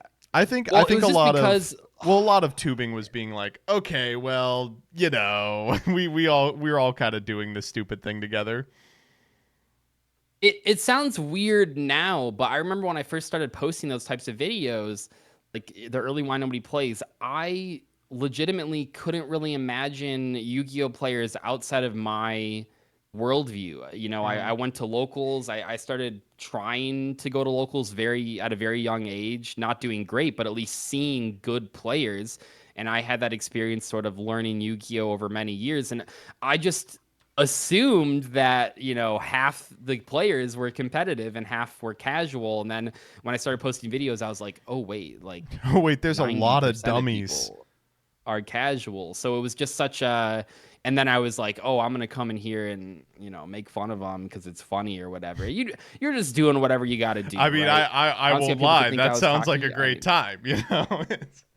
Yeah, I just need you guys to know that like there was a time in 2018, for most of 2018 and maybe even 2019, probably not 2019, but 2017, 2019, where like every month, because I was growing like so fast, that I would post like an update video saying like, thanks for another 14K subscribers this month. And by the way, no other channel on YouTube has gained that many subscribers this month. And then we'd come back the next month and be like, hey guys, I'm back. We're now up to, 660K subscribers. We gained 20K last month, which by the way, no other YouTuber has done. And then the next month, hey guys, we're back. We're at 75K right now. Nobody else did this month. So, I'm just better than all of them. Meanwhile, posting just slop. So the people want slop. I don't know. I think the thing that has been imparted to me over the last like 2 years is that the number next to your name, like, there is a point where it matters, where it gets you a sort of institutional legitimacy. But past that point, it really does not matter at all. Right. You look at really fucking like 400K channels that can't get 10,000 people to watch a video. You look at 5,000 or 5K channels where people are getting 100K per upload, and it's like, oh, this doesn't matter.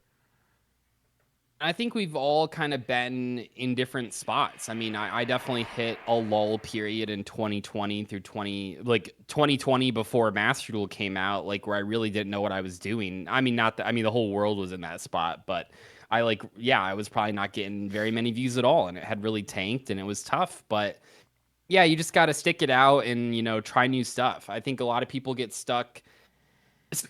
God, how many people can I call in this video? This is not calling anyone out, This is not calling anyone out, but I think that there are people in all, we'll just say all YouTube, not even you. Let's move away from YouTube, and all YouTube that are still using like the exact same title, thumbnail, content setup for the like 5 years, you know, like that haven't adjusted at all and aren't necessarily interested in becoming like a huge tuber. But if they did become huge with that type of content and they're still posting exactly the same thing 5 years later, but they're not changing anything, it's just naturally people are just going to move on. Like that's what happens. Just say Farfa is still trying to make BA work. We understand. Doug is not talking about Farfa here. That's not what I'm talking Doug about. Doug. I mean, I know exactly who Doug's talking about, but like yeah, I think it is a priorities thing though, because if we're thinking about the same person, I really think they don't give a fuck if they're like a big person in the community, you know? I think there's multiple people like, you know, I think there's people all over on YouTube that I see. Like I'm watching some like people that I was watching, for example, when like Call of Duty Warzone came out in 2020, and they're still posting like same exact titles, same exact thumbnails, and they're not like the clickbaity ones that had more of like a chill vibe. Yeah. And they still get like views, but they used to be cranking in like 100K every day. Now the videos are getting, although looks like he's kind of coming back a little bit, but you know, 50K views, 40K views. And, you know, I'm sure they're still making good money because they're posting every day and getting those kind of views. But it is kind of interesting to see like how YouTube changes over time and that the same thing doesn't always keep working. I think there was like a I mean, now he's involved in like 14 different scandals at the same time, but there was a Mr. Beast thing that like I found kind of illuminating, where he kind of tricked himself into thinking like, or trying to like thinking a certain type of video is all that would perform. There's like a period of, I don't know how up to date you are with Mr. Beast content. A little. But there's a period of about a year, I think in 2019, where he basically made the same video every month for a year. And it was like, we're going to do 6 experiments. And as the video goes longer, the experiments are going to be crazier and crazier. And then, and he was like, I put 10 billion Orbeez in my backyard. yeah. And then we crash a train into a hole, shit like that. And then finally, one day he posted, I think as a result of a sponsor demanding a specific thing, he posted a different video and it did like twice as good as anything he had done that year. And he was like, I can't believe I tricked myself into thinking because I had a hit at the start of the year, I could never make anything but that video until I was dead. And I was like, there's a lot of people on all types of YouTube that just do that. And it's like, no, man, that sucks. It's you know, I was thinking about that train video because that video is so funny because it's like, I don't know, I almost think that one's like the Wolf of Wall Street of YouTube, because it's like in one video, and I'm probably forgetting stuff, they like blow up a house. Yeah. They send a train off a track into a ditch. They like jump cars with a motorcycle. Yep. And it's like, hold on, I know the standards. I understand, you know, the kids watching that want the ADHD content, but like, have we gotten to the point where blowing up a house is only worth 1 minute in a 10-minute video? Like, yeah, here here they are. He crashes a train into a pit. He blows up a house with fireworks.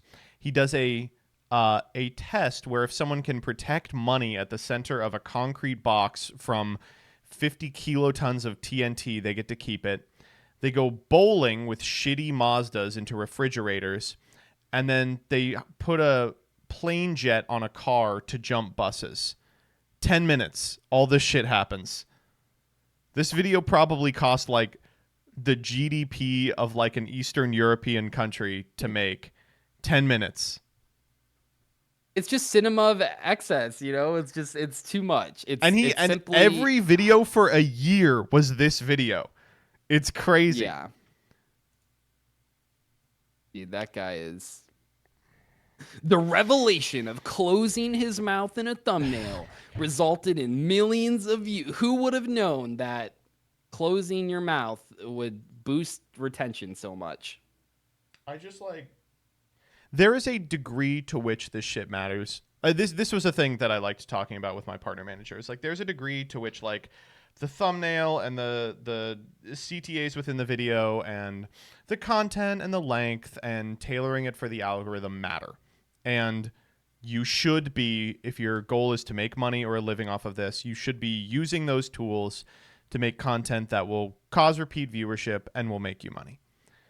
But if you get so into the data, if you start like min-maxing literally everything, you will just drive yourself insane for almost no benefit. Yeah. It's just gotta have some creative output. Like speed running mental illness for the difference on a video that has 222 million views going to 223. What, you don't think working 23 hours a day and sleeping at your warehouse is a bad lifestyle?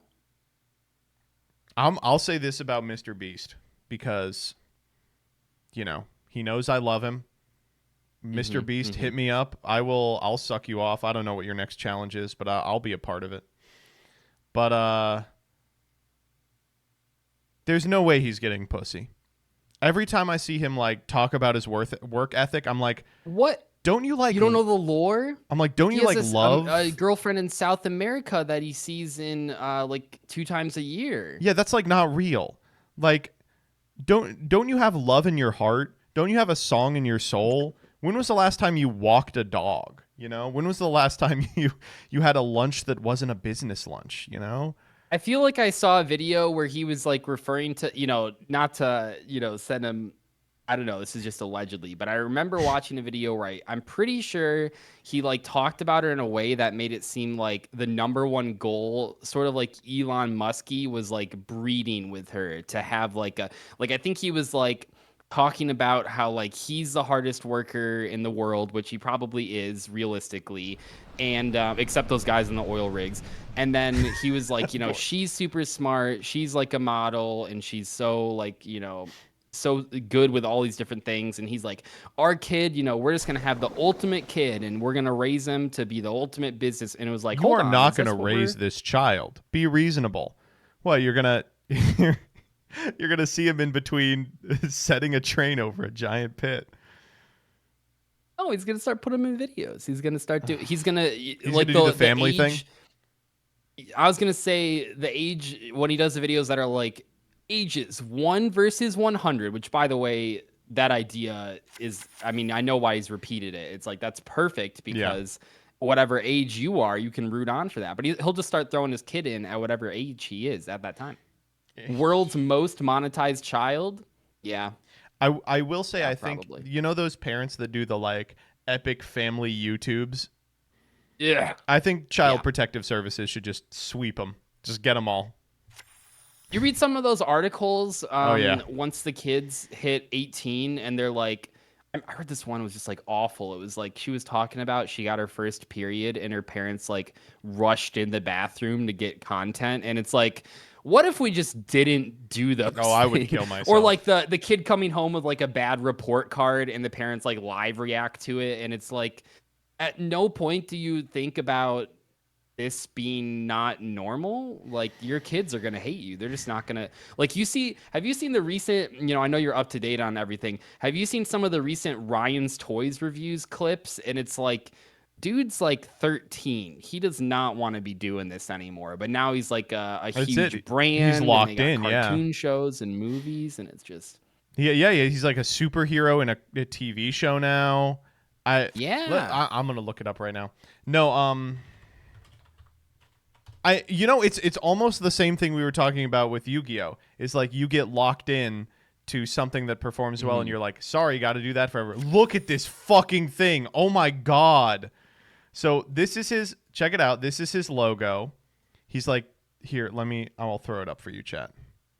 He's like 3 years old in the logo. It's a little baby. This is what he looks like now.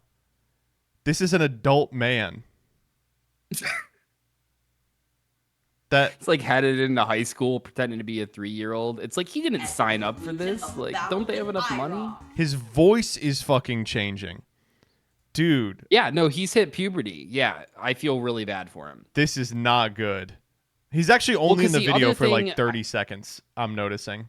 and then it's a Did cartoon. California just pass his? I think it might have been California or New York, some liberal state, naturally. Some state just passed a thing where children in social media have to get 30% of the income set aside for them when they turn 18. Because that was the other issue that one of the people I was reading was talking about, was that, like, you know, you're the main income for your family at a young age, but then you turn 18, they're like, oh yeah, sorry, we spent that on like our $2 million house. Like, you know, all these things we did for you, you should be thankful and not be complaining that we don't have money. And it's like, well, you were just holding the camera while they were getting abused. Like, right. Like, who's that guy? Daddy05? Oh, Daddy05 was so good. I tried watching some of those videos, and it is just like, like, you are literally watching parents abuse their kids on YouTube. Like, how was that good content? He was like, let me do some pranks on my children. Let's see what happens. Oh wait, hold up. Oh, he didn't even go to jail. He just got probation.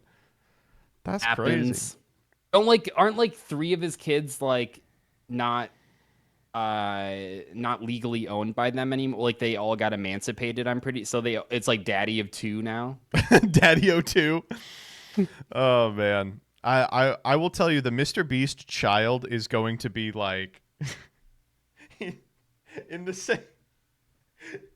same vein as the twins. You know, he's gonna be like I imagine that Mr. Beast is currently engaged with like Bene Gesserit elders, like, in order to form he's thinking like 100 years in the future. No, I mean, he's going to become president, and then he's going to become world leader. And I think he'll become president so easy, even though he said like wait 10 years or wait 15 years, and it's only like 8 years. But I think that he'll do so good because, I don't know if you saw, his platform is just going to be on. He's going to do the good doing things. what's right for the country. You know, he's not going to think about I spent side. 10,000 years breeding the perfect Kwisatz Haderach. No, I do like that at the core of all of his being, he has become so algorithm pilled and so responsive to the demands of like the people who watch his videos. Despite the fact that those people always want contradictory things. As we learned this in YouTube day one, is no one knows what they fucking want. When pressed on what his like personal beliefs or political motivation or politics are, he's like, oh, I'm just going to do the good things. I'm just going to do what's right for America. And it's like, you don't know anything. It's crazy. You really don't know anything at all. That's just, it's just isn't he like 26 or whatever or something? Like, yeah, he's like trying to do like Napoleon style great man shit, but it's like he doesn't understand what a great man would do. It's like, I'm gonna be president, and guys, the videos are gonna be crazy. They're gonna go nuts. Yeah, I haven't watched Dune yet. That's a spoiler. Oh, and don't worry about it. It is very much not a spoiler. That's like the entire point of it. But anyway, let's spin this fucking wheel. Let's spin these structure decks. Let's get them out of the way. Structure deck roulette. Woohoo! Structure deck roulette. Here we go. Fucking hell. All right, ready? Uh-huh. Got to get into character. His character? What do you mean getting a character? Character is someone who could stand another fucking week of structure deck roulette. No, this is it. Here we go. I'm so excited. God, next week I'm giving crush cards the high def, except it's focusing on the back row instead of me. I'm so ready. There we go. Like, can you imagine just next week when we're playing like heroes and you get to cosplay as Jaden? I mean, it's just gonna be so much better than whatever this has been. I think it's actually like the longest 7 episodes I've ever recorded. Like, oh my god, can you believe this was only 7 episodes? It felt like 1,000. Why is it not focusing me? Oh, this is going to be a fucking problem. I didn't realize. The pre-wheel talks. Yeah, I'll put them on the Patreon. Oh shit! I didn't realize putting these so close in the background means the autofocus is always going to get that. Let's see if I can turn off autofocus. There we go. All right, ready when you are. Thank you, Kamen Rider Ghost, for the subscription. Appreciate it. All right, the ninja episode was good. That was a good one. We got one good one. All right, here we go. After years of shuffling structure decks, we are finally here at the finale. The all-powerful Cypher is going to face off against the lame Pendulum Magicians. Imagine using pendulums. Now, if you aren't familiar, the Cypher structure deck is really good. You know, we haven't hit it, but it is super strong. So here we go. I won the last episode. Let's see if I can high roll today. High roll here just refers to rolling not Cypher, right? No, let's respin that. I don't want. No, I'm dude. not going to play late Pendulum Magicians. There we go. Hell yeah, dude. All right, Cypher versus Pendulum Magicians. Good luck out there, man. And I think didn't you even can. spin. If I've looked at what, there's only Pendulum Magicians left. You don't want to play the You're right, Cypher you're right. mirror? This is your spin. This is your. Oh my God! Wait, if we get the Cypher, we should just do a mirror.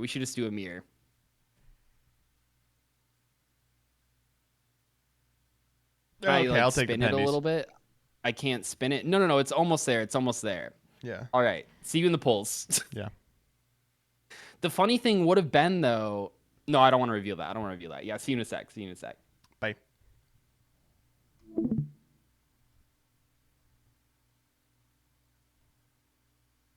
See, like, here's the problem is it works right now, but eventually, I think even if I tilt back a little, maybe not. It keeps trying to autofocus to the mats, and if it does that, it blurs me. I just need to turn off the fucking autofocus, I think.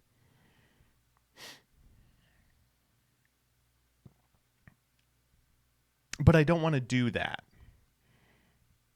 What cam is this? It's a Lumix something. It's a DSLR. I'd have to look it up. It's probably because the light is behind you. The light's right here, but it reflects in the fucking... I'll retool it. New camera? No, I've had it for a couple weeks. I've actually had it for several years, but I only started using it a couple weeks ago.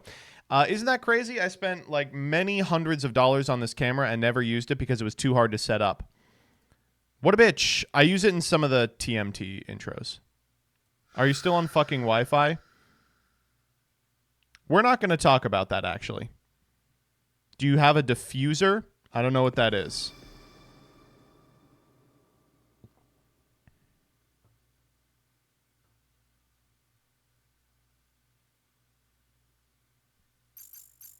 You changed room and still didn't install the cord? It's on my to-do list! Gada. Oh, I am deleting this fucking deck. I'm never playing this deck again. That shit was terrible. Do you guys want to, instead of pulling, do you want to listen to the Gada-gadi-gada-gada-o?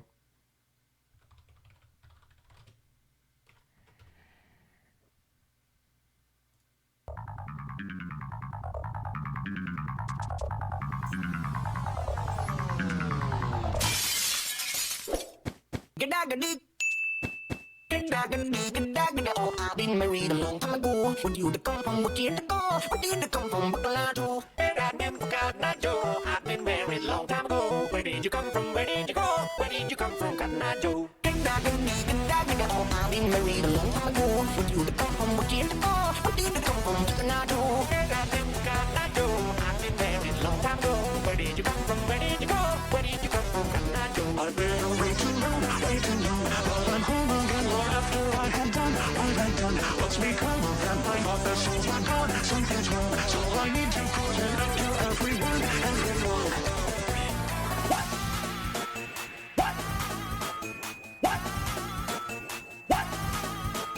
Help me! Ding ding. Okay. No more gadagadi-gadagadayo.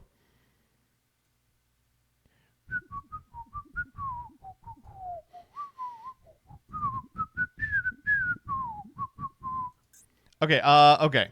So we are going to here we go. So here's what Doug doesn't know. You know what else Doug doesn't know? Here's what Doug doesn't know. Ooh, I made a stinky. All right, so this is just Pendulum Magician.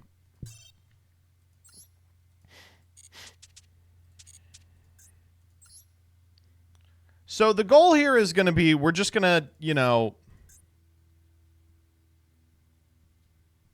What the fuck? Looks like we've got a problem, folks.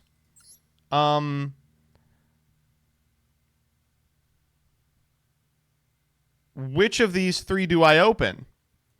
Okay, so first up is Captivating Curtain Call. Which has, like... Trump Girl, Celial. I mean, there's a lot of good cards in here.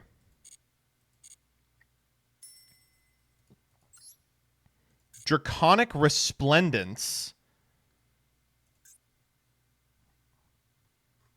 which also has a bunch of good cards in it. And then the Bizarre Playing Board, which I believe is actually Valence. Ooh, but we have an UR guarantee. Because apparently we went into this. Fuck. All right, I'm going to tell you what I'm going to do. There's another one? How could there possibly be a fourth one? Oh my fucking god. And the fourth one, Counter Swing Mages.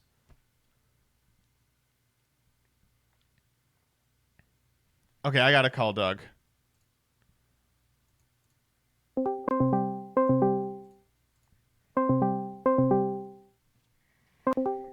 Yeah. We got a problem. What? There are 4 secret packs associated with this deck. Take your pick. Okay. I mean, you can even split up the 15 if you want. All right. Yep. I'm going to split up the 15. We're going to do 4 from each. All right. So we're going to begin with Captivating Curtain Call.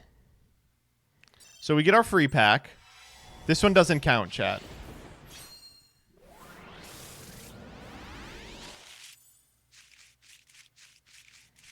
Oh my god. This is really good. I'm not going to lie. Wow.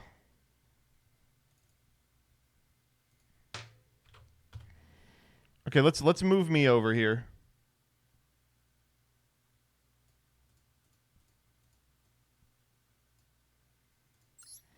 All right, 3 more of this.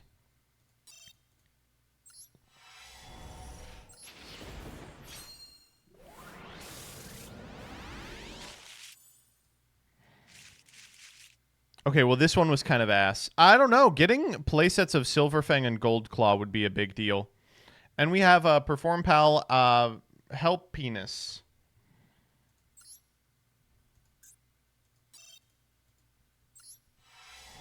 Oh. Help? That reminds me of Help Me! It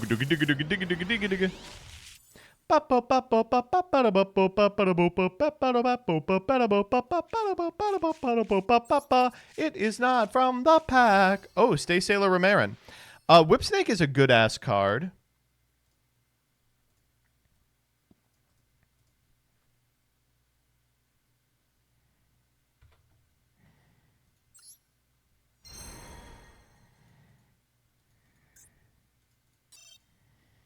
Don't forget, folks, to gada go to the polls. All right, we've got... No, oh, awful. Is that Performer Pal Trump Witch? Oh, say, can you see? By the dawn's early... Let's get out of this pack.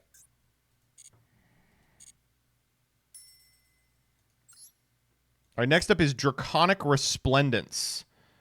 We get 1 freebie.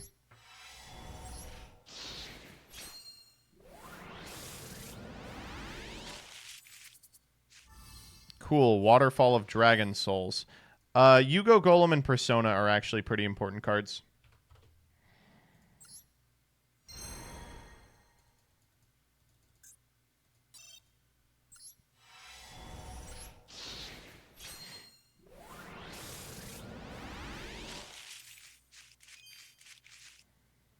Wow, that was hot ass.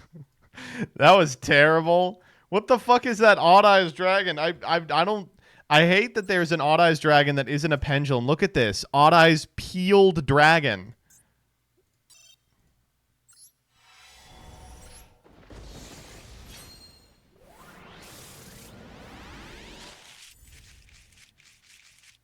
What the fuck? Where are the pendulums? I thought this was a fucking pendulum back.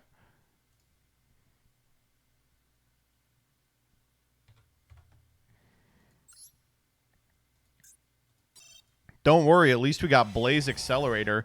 No URs, no SRs. I know we're just pulling from the pack, but this is whack. Well, we got our fucking Persona playset, and of course we also got Wizard, and don't forget we also got Oil.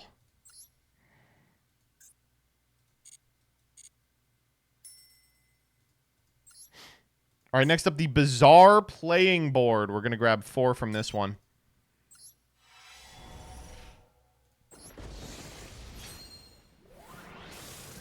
So this one has Valance, but the Valance are good. They're all like generics. That's a cool card. Oh my god, Performapal Lady-Ange is like crazy. Wait. Good cards, PogChamp. Good cards, PogChamp. Real MBT heads will remember that I used Lady-Ange to cheat in the finale of Broke Boys because I thought she was 4 stars. You need Gentrude for her to be good? We'll just pull Gentrude. I don't know what to tell you.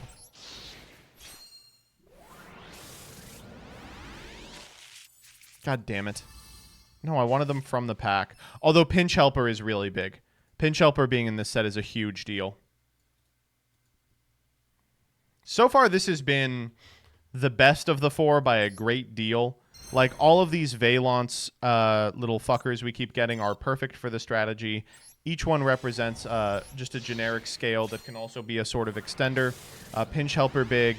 Can we get one from in the pack? We did. All right, here we go. Mad Marquess, really important. Odd Eyes Butler's fine.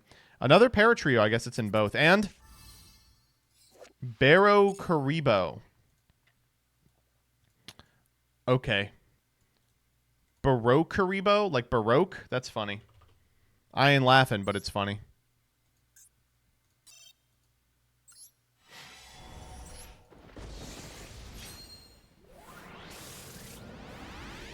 All right, here we go. Last one. Oh, Malevolent Sin is crazy. Shinonome is huge. That's the best one. Dual Taining! Let's go! Dual Taining is a show on MBT's channel. We don't have a theme.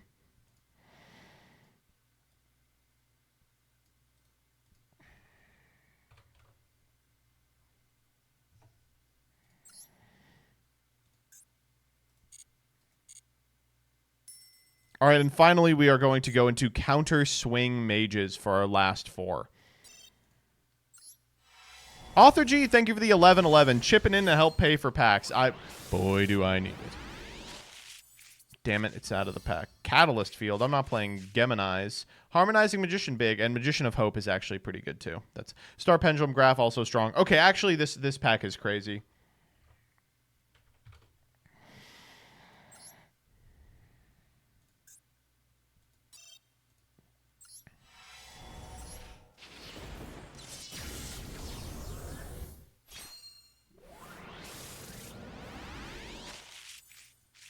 Can we get something from the pack, please? Double Time Star, not what I wanted. Oh, it's fucking Future Fusion. I mean, we could maybe do that.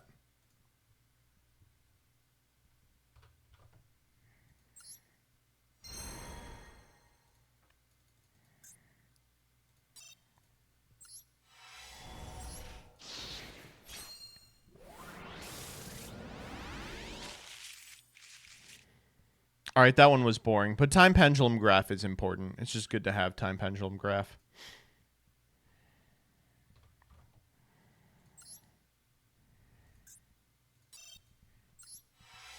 And finally, this is going to be the pack that contains Astrograph Magician. Or nothing. It could also contain nothing just as easily. Okay, our pulls were pretty ass, but I don't think it really matters because Doug is playing Cypher, and there's kind of a cap on how good Cypher can be.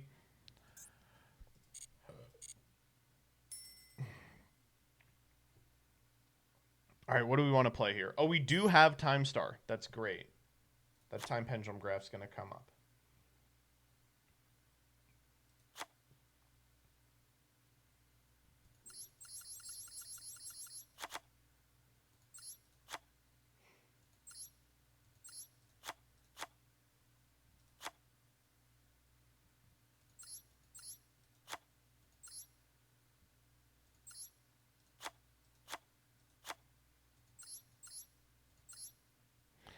Okay, what does this do?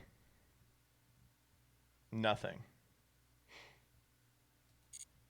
But it's a scale, so we will play it.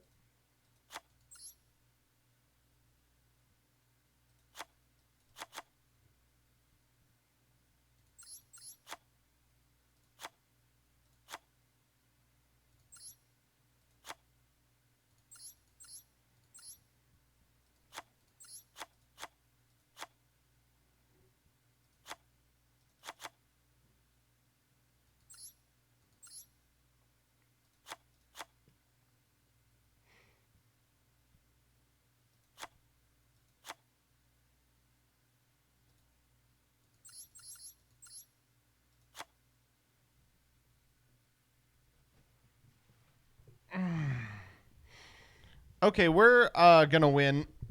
We can probably take out some of the bad shit here. Tuning Magician, not great.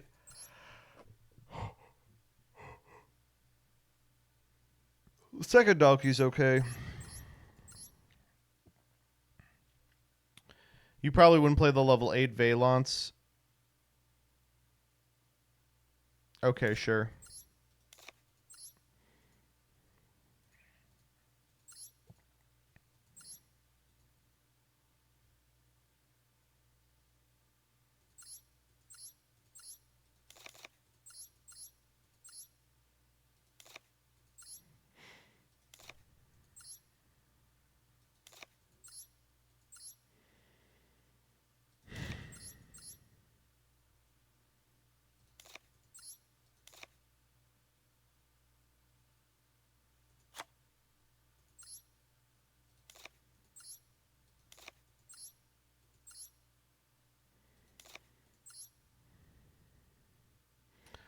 I don't think I want Pendulum Fusion.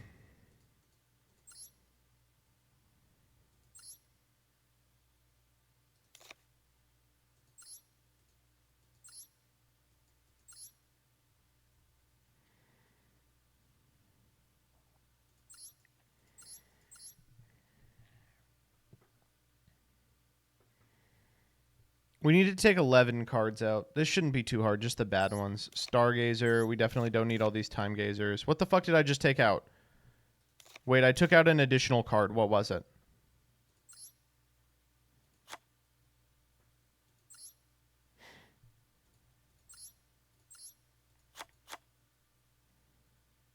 A Valance. Top right is history. What was this guy? I think these guys suck.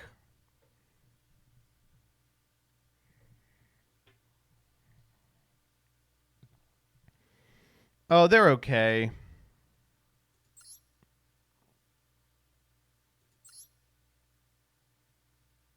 Only play the 4s? Okay.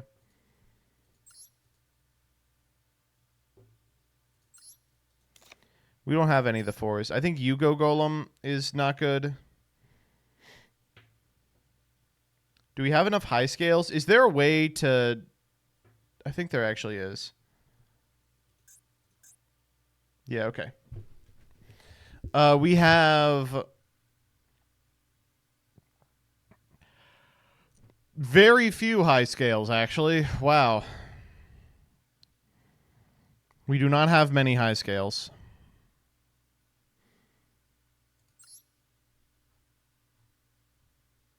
I guess the Time Gazers are fine. In that case.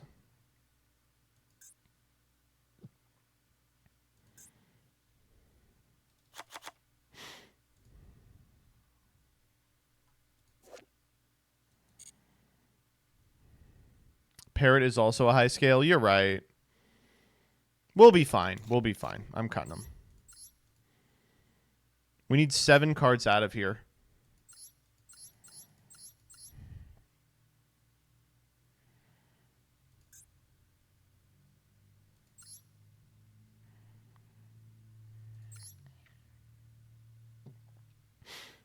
Dharma. No. Yeah, probably Dharma. Collar. Oh, we gotta get this guy out of here. Yeah, he's not great. I've never read this card. Add a smile spell trap from your deck to your hand. Oh, he's like a big guy. I think the Karibo is pretty bad.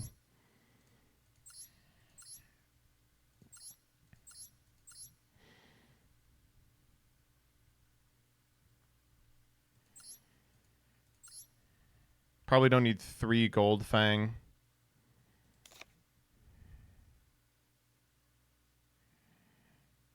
We actually have 3 of this guy? Yeah, but he didn't come in, though. I'll cut Sork, sure. Then we only need 1 more card out.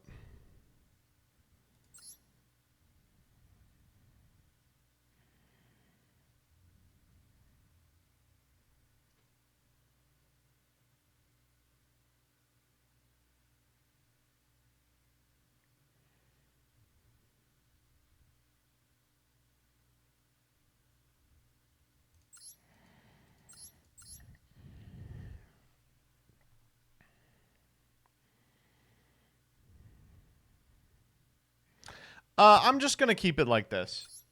I think 41 is perfect.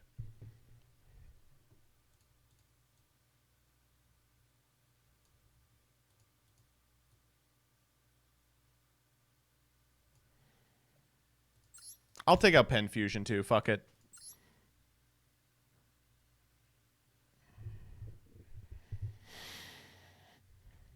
I'm going to be completely honest. This is just complete vibes-based deck building, but we just put a bunch of Performapals in here, and we're going to stomp Cypher. So, good luck to Douglas.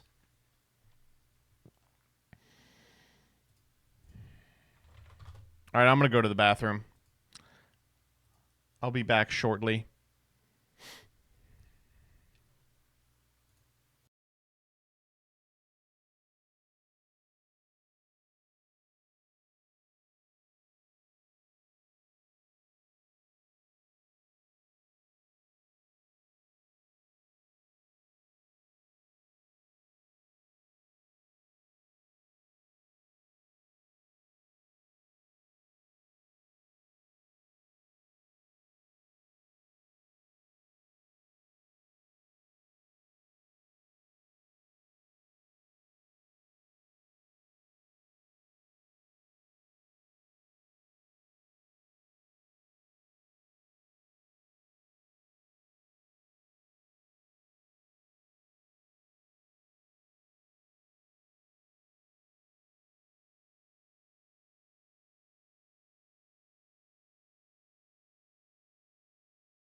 Chair stream. Let's go.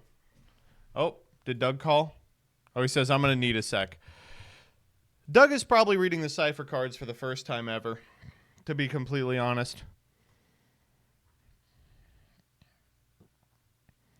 Yeah, Flame Wingman is in here because of woke. Let's listen to Gadagadi Gadagadayo again.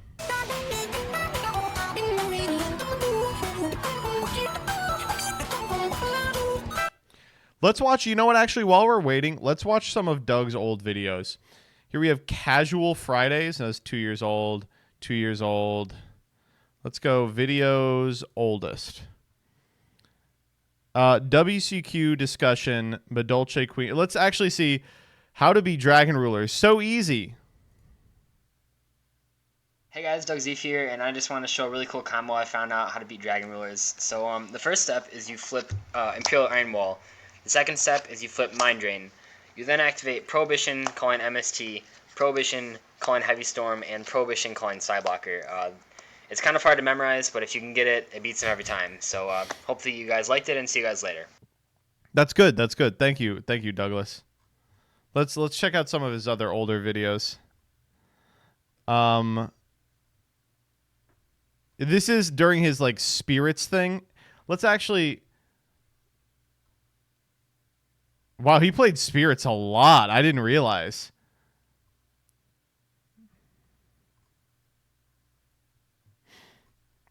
Kelly Locke, 10th place, Michigan Regional. Okay, so this is Quillforts. Kelly. He got 10th place with Quillforts, the first. Quillforts. Hold up. I don't want to do deck profiles. Let's find like oh, hold up. What is up, guys? DZ Fear, and today I'm doing a deck profile and a duel video to accompany. Let's go. Hold up. Crobat deck. This is good for a couple reasons. First of all, the deck itself is fairly cheap if you're trying to pick up Pokemon online, or trying to pick a Pokemon in real life. And it's actually surprisingly effective and pretty straightforward. You might have to play it a little bit to get the play style. It's a little bit weird, but that's kind of why I attached the duel videos. So let's take a look at what we're doing. The main lineup, obviously, see we're playing 12 of them, is the bat lineup. The bat lineup is pretty effective in Pokemon. It's fairly popular, but most decks aren't using it as the main engine. They're using it as a supplementary engine, where we're using the full 4-4-4 lineup, which is pretty weird. So basically, you play Zubat. This is the free flight. Damn, this is like the same Zubat, time I was no playing retreat, Pokemon. when you have no energy, which makes it really easy to maybe start a little with. before. And then you evolve it into a Golbat. When Golbat's evolved, you put 20 damage on any Pokemon anywhere. I don't really know what the Yu-Gi-Oh equivalent of this would be. It'd be kind of like if when you summoned a guy, you could discard a. Okay, I'm actually bored of this now. There's the Patrick Hoban profile where he's just zonked. No, this is the one where he's just zonked.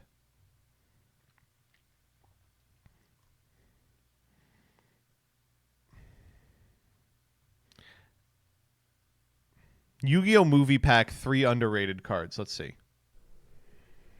What is up, guys? DZ Fear, and today I wanted to talk about 3 underrated cards from the new movie pack that are Archetype of Dimensions. There's obviously some really heavy hitters in this pack, like alternative Blue Eyes White Dragon, which is really cool. All the Blue Eyes stuff is pretty good in there. The Magician Girls are pretty well known. The Cubics are interesting, but here's 3 cards that I really haven't seen anyone talk about, but I think they're at least kind of playable, or maybe someday. So let's get right into it. The first one is Assault Wyvern. Okay. This card is pretty simple. When it starts monthly by battle, you can tribute it to special summon a dragon from your graveyard. I think that's pretty useful, actually. It can't summon itself, obviously, but I think it has some synergy with the new Felgrand card that banishes. That's true. Opponent's Divine monster Dragonite Felgrand. I think it's just really cool when you have a card like this. It's kind of like Flameville Fire Dog, but for dragons. It's a pretty simple 1-for-1. Well, except it can't do special from summoning deck. from the graveyard. Maybe it's a little outclassed by all the revival in the Felgrand Structure deck, but I think as a standalone card in a dragon deck, this card could someday be good, just because it has a respectable 1,800 attack points with a pretty good effect. Respectable. The other card is actually one that has been talked about by a couple people that Let's I know, go! but not by the masses. So Celtic Guard of Noble Arms is pretty funny. Has 3 pretty good effects. The first one prevents it from attacking when you have unless you have no cards in hand, which is, I guess that's not pretty good, but it's a restriction. The second effect lets you special summon a Celtic Guardian or a Celtic Guard from your hand every turn. And then the third effect, he's calling, so it's the third one. Is one of the... Oh, this one actually is really good. Hello. Hey. How did your pendulum pulls go? They went fine. I mean, it's a good deck. Not like you'd know about that. Yeah, no. You're not wrong. You're not wrong. How did Cypher go? This is gonna be finale of all finales. I will say that. You think so? Yeah. You ever design a series and then start a series and then realize that a Cypher deck is on the wheel? Yeah, dog. I did 25 junior journeys. I pulled Tetra in this episode. I was popping Let's off. go! 21, 20.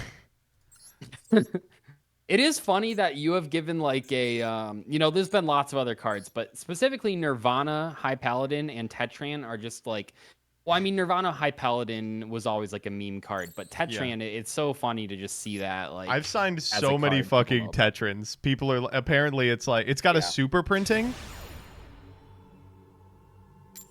That's the original. Ooh, okay. You can go first. I hate to say it, but I don't think my deck does anything going first. So... I'm gonna be honest. Does it do anything going second? Yeah, man, it does. I'll have you know I'm ready that to see it. there is a Cypher card in the extra deck that steals opponents' monsters. So therefore, I have to go second. This is not very strong. I'm gonna be honest with you. If it pendulum summons a monster, it's pretty strong.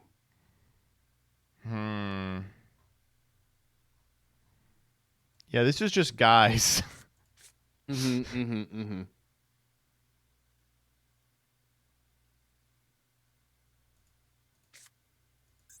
I might just pass here.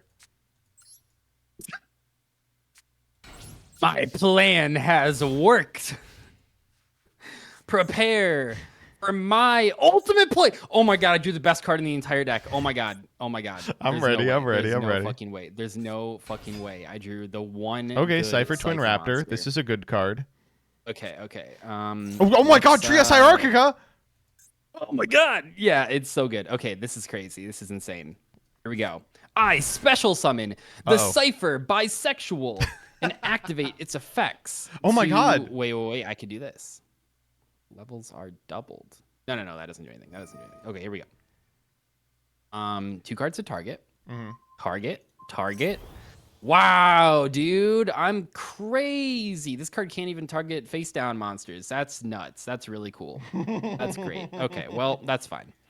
I overlay my 2 newly level 8 monsters to summon the Galaxy, the entire reason this exists. Galaxy Eye Cypher Dragon. Wait, this card's good. And then okay, I'm ready to hear the and then. I want to know what and then is. I summon this one. I mean, this one pops, but you don't really have anything. Once we're going to see summon, touch 2, can't target. No, we'll do this one. I summon with a rank up ability, Galaxy Eye Cypher Blade Dragon. This card was pretty expensive for a second. I think it was only printed as a magazine promo. Am I about that? My Performapal Paratrio. Isn't that float? Oh, destroyed by battle. I actually played bad. around it. Chat, this doesn't rank up into this. This doesn't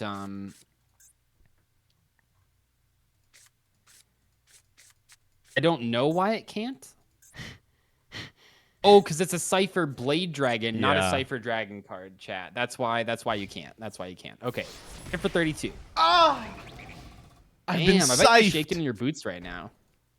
Oh shit, you got back row too? This is honestly like the funniest fucking thing I could imagine happening. This hand might be the best possible hand that I could do. Also, this card can't be used as Xyz material. Correct, chat. So for a 6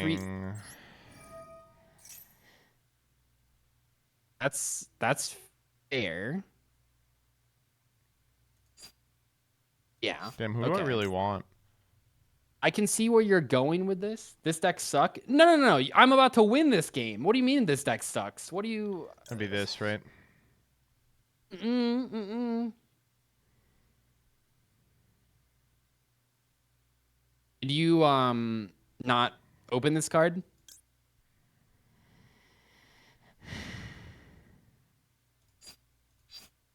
Yeah, it's got to be that. No, chat, why would we do this one? Uh-oh. If we're already talking to chat, that's not a good sign. You guys are that scared of what's going on in the back row? They know the power of the Cypher back row. I think they do.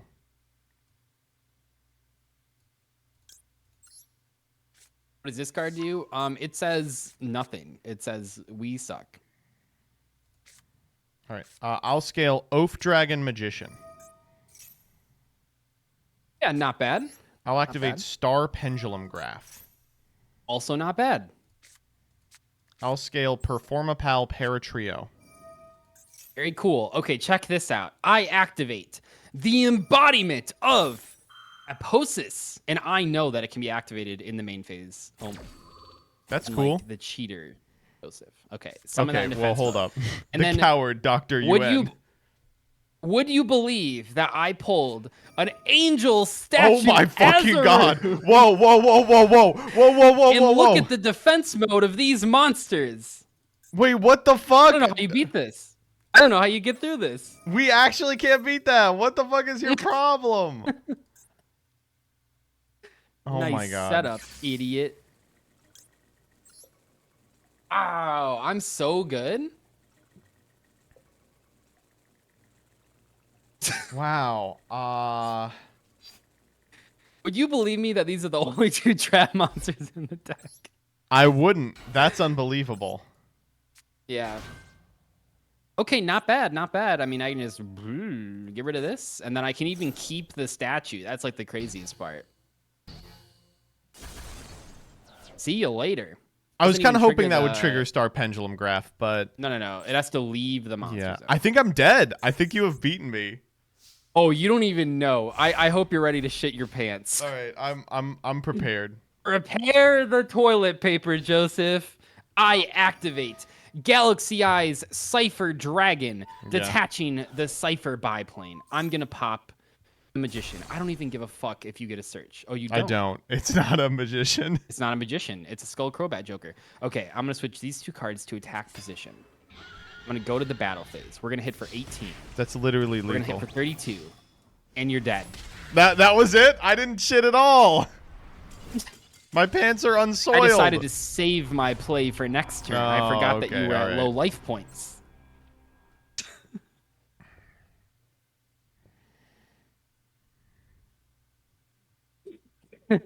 This is going well.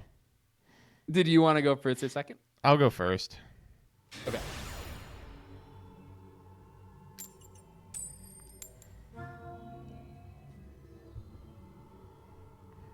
Ooh, feels good to just have the better deck. I don't know. I don't know what to tell you. I think my deck probably can't beat yours. You're too strong. You're making too many good plays. Your bitch is too bad, you know? Son of a bitch. Come on. Oh my god, did he brick again? Hell yeah, dude. Fuck.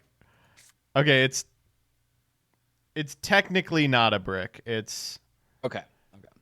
It's not ideal.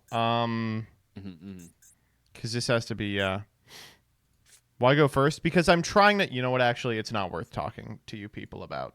Why go first? Why go He's first? trying not to lose to the epic turn 1 Cypher combo. That last game when I went second, that was just bait.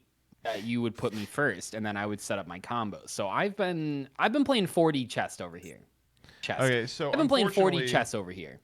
The problem is we don't have a high scale. So we have My to go... deck doesn't need your pesky pendulum scales. All my monsters work when I draw them. Well, I know that's not true. Well,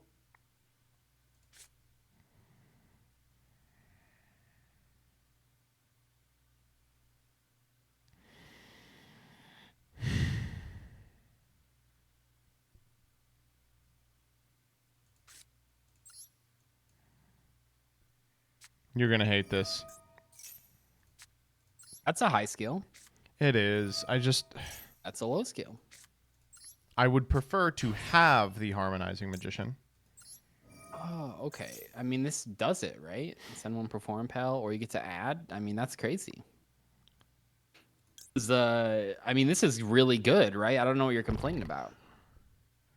Well, I was hoping to be able to pend out the Harmonizing, but I'm not going to be able to do that. Right.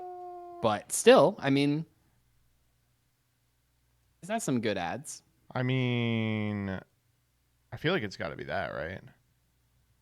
Does he know every deck and every card in this deck is bad? Is he cheating? I think so. Yeah. I think he's just talking down to the underdog. Joseph does not believe in underdogs. He's a meta sheep.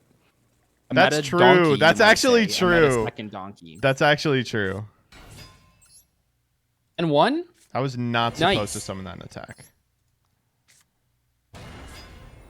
Uh-oh. What is Phantom Dragon? Nothing. It does nothing. Okay, cool. Perform Pal. Is there a Perform Pal that's also a magician for Oath?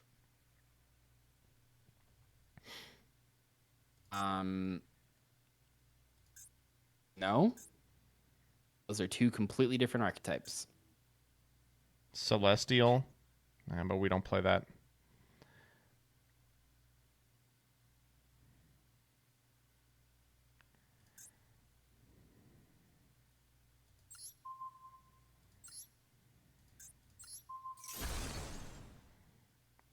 Okay.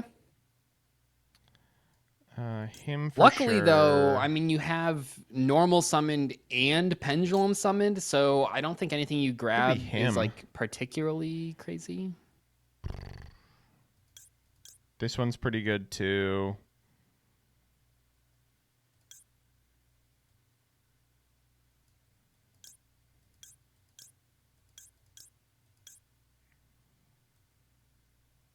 Oh, this one's not bad either. Do we have... Do we have a target for that? Spellcaster. He's a spellcaster. We need an OEPD. This is a dark dragon and a beast. Well, what do you know? Look who's a beast. OEPD, the classic, acronym. But we can't do that because it has to include him. I actually don't think we have a target for it.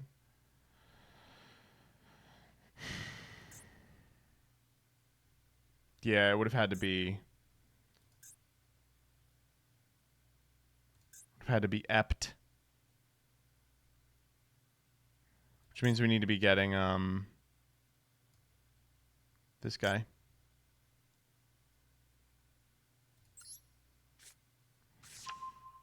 Sure. And then we do actually have another play. Watch this. Oh, but I really want to make him. No, we'll do it like this. Is that better than just not doing that? It's got to be, right? He's like a big guy. Is a big guy better than that?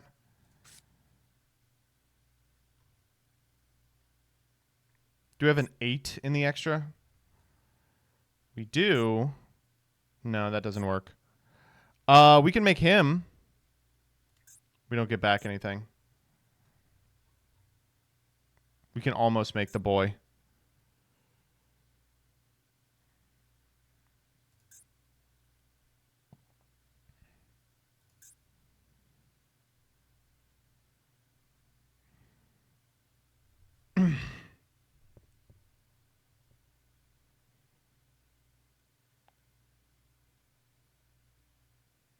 I think the play is just to extend as little as possible. because I know you can steal my shit. Yeah, that is, the number one thing I can do. Oh, hell yeah. Okay. Like, we kill him on the crackback. We just have to live this turn. Okay. Set? Yep. Set? Yep. If I see another fucking Azuroon dog. No. Okay, go ahead. Yeah, I'm in.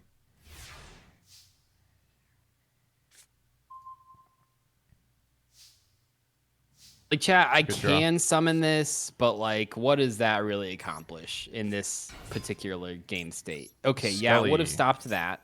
That is true. But then he just doesn't main phase 2. Yeah. No, maybe I should have summoned that one. It's probably worth doing that here. I was kind of just doing it for this. All right, what the but, fuck is in your little back row there, buddy? We gonna find out Yeah, together. that's a good question. Okay, nice scale. Let's see how prepared you are to play around Trias Hierarchica. I am prepared. Oh, consecrated light. Oh, you've been fishing chat, in the front half of the pack, huh? If we summoned consecrated light, like, in that we had to do this anyway, and then he would just summon the Skull Crobat after, so it doesn't really matter. So this does nothing, right? Oh, yeah. Okay. That's what you think? Yep. That is what I think. Wait, why doesn't this work? You need Hold to on. get rid of 2 guys, right? Wait, why couldn't I activate this card? Huh? Why could I not Dimension Slice? That's a good question. Why couldn't you Dimension Slice? You change the scale? Dimension Slice misses timing? This shit can't miss timing. It's not a when you can. Oh, it's a when, though. Oh my god. That was my whole play. I was going to pop the Oath Dragon and you were going to lose. I don't care if you were able to summon this 3,000 attack monster and... Okay, maybe it wouldn't have been good enough. Oh my god, I can't believe... Oh, that's so sad. It's a House Dragon made all over. Okay, in hindsight, I'm not sure if popping the Oath would... Don't be mean, chat. Okay. Fair.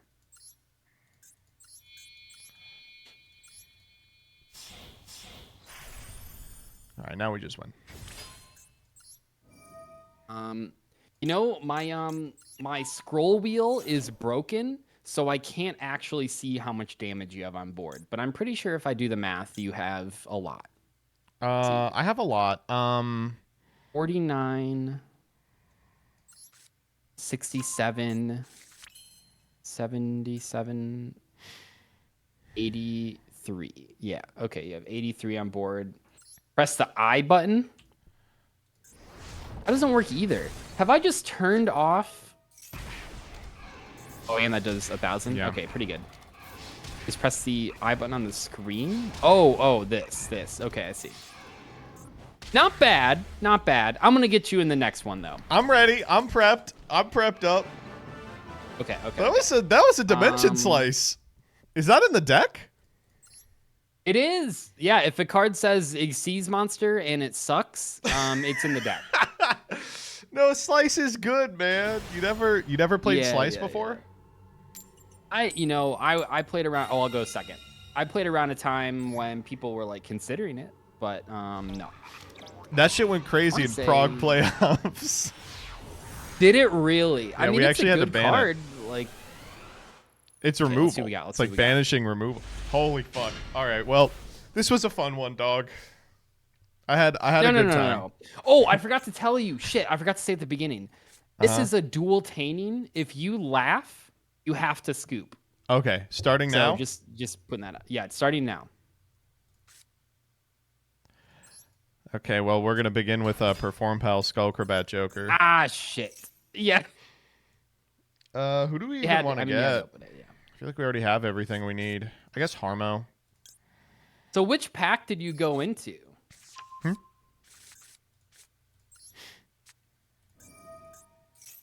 It seems I like went you into the every Magician pack. There are 4 packs, and I went into every one for 4 packs. Oh, okay. That adds up to 16. But That's sure. true. I can't believe you would cheat in this final episode. That's just like ridiculous. Yeah. I actually find it very easy to believe. Okay, you know what? I actually kind of want to make this card. I saw a comment from someone on the last one that was like, bad. how many packs do these guys open? It feels like each week it's 10, 15, or 20. And it's like, no, man, we never break the rules. It's 15 or 16. It's always been 15, right? It's always been 15. I don't No, know. I literally what can't summon that card, guys. This is the only show that has never had a rule change, believe it or not. That means Really? it's perfect. Really? Yeah. Okay, Wisdom Eye, sure. Let's go. Time Star, not worth living in. I mean, this is like nothing. You've basically done nothing. That's actually true. Yeah. Maybe I should be trying to sack into the Consecrated Light now that I see like what's going on with here. this? Oh shit. Oh shit. No, don't say that. Don't try to Wait, pretend do like we you have good like cards to add. The problem is like he could steal it though. Welcome to Stealing Only. Yeah, he could steal it. I don't think I can do that.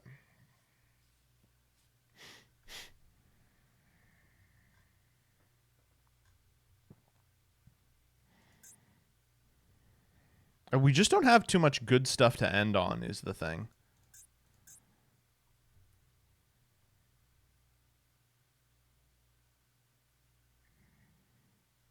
We'll grab Rune Eyes. Yeah, that's pretty good. That's a good one. Yeah. Who the hell can this target? Oh, he's a Performa pal. It's treated as a tuner. Its level becomes 1, which means we can go to a 7, which we don't have. Okay. Let's go, Sky Iris. Oh my god, dude, what? Yeah, this is going to get really bad for you. That's fine. No, this is fine.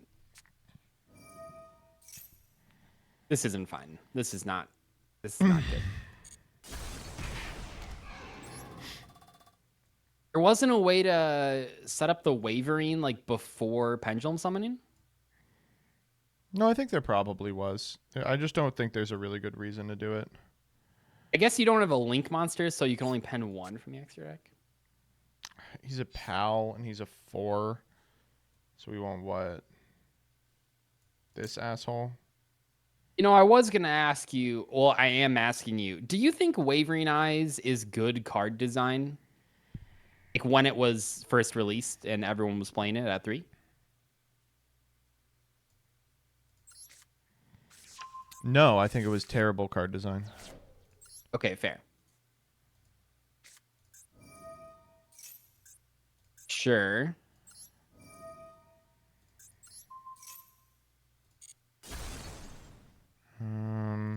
Yeah, I mean, what is this really?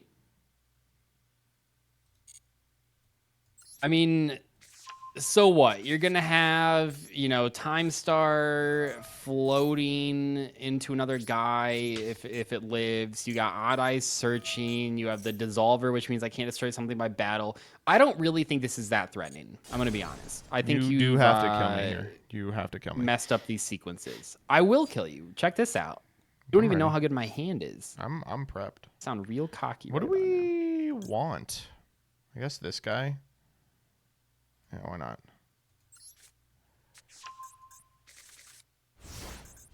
Okay. Check this out, though.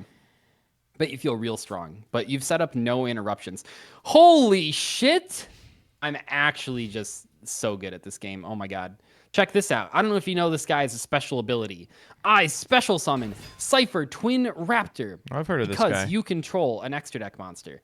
And then I can't... God, this is so good. Oh my god, I'm crazy.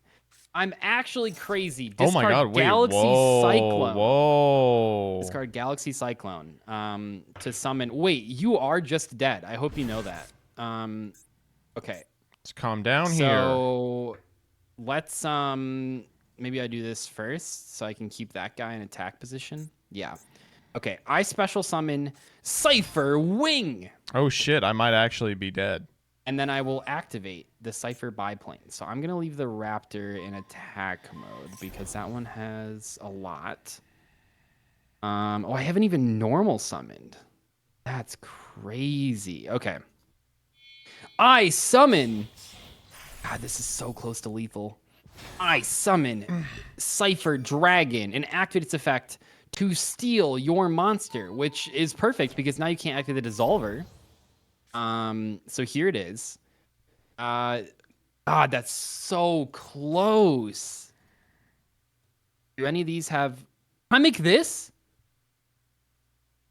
Oh my god, wait, is that lethal? It is, right? Wait. What do you mean we can only attack directly with Cypher? Ooh, that's bad. That's bad. That's really bad. Can I take back this summon? Nope, I can't. You got it. We're already stuck in it. Okay, no, it's fine. It's fine. Here we go. Holy shit, that takes up the whole screen! That was a huge my God. summon.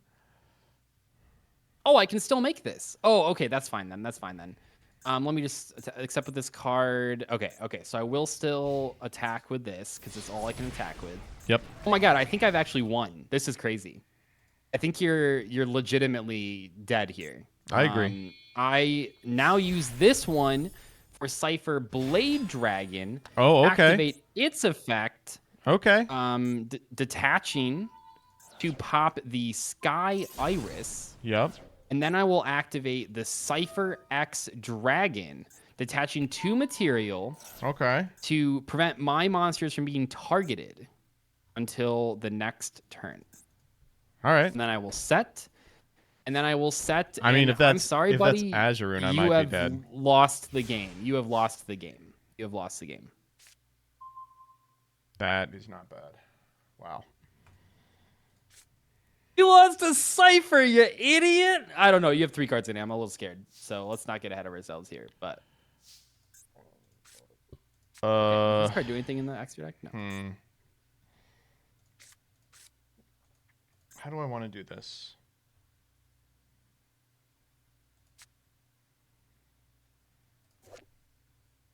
Oh my god.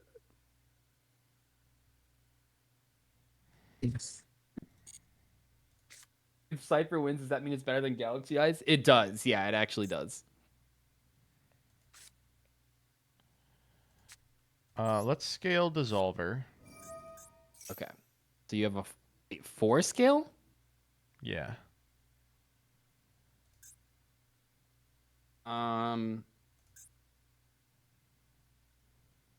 Okay, that's kind of...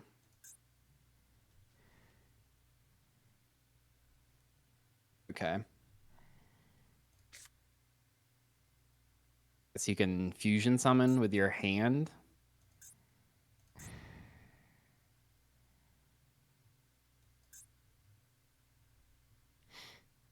I think we might actually be dead. I can't believe it. But I think we might be dead. Yeah. How could this have happened? I don't know. This might be the biggest upset of Structured X Shuffle history right here. And I did it without cheating. You open an extra pack. I didn't open any extra packs.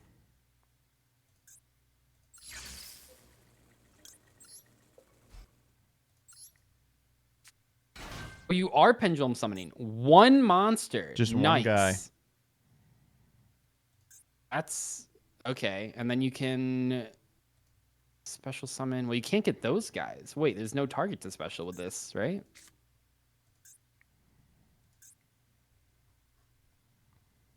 Yeah, I think you might have it. Oh my god! And then just so you could see if you had something. Oh, you son of a bitch. You had Azurune the whole time. Oh my god, dude, you're so dead. Wow, Cypher is so good. Oh my god. What the fuck? Wow. You talked so much shit on this deck.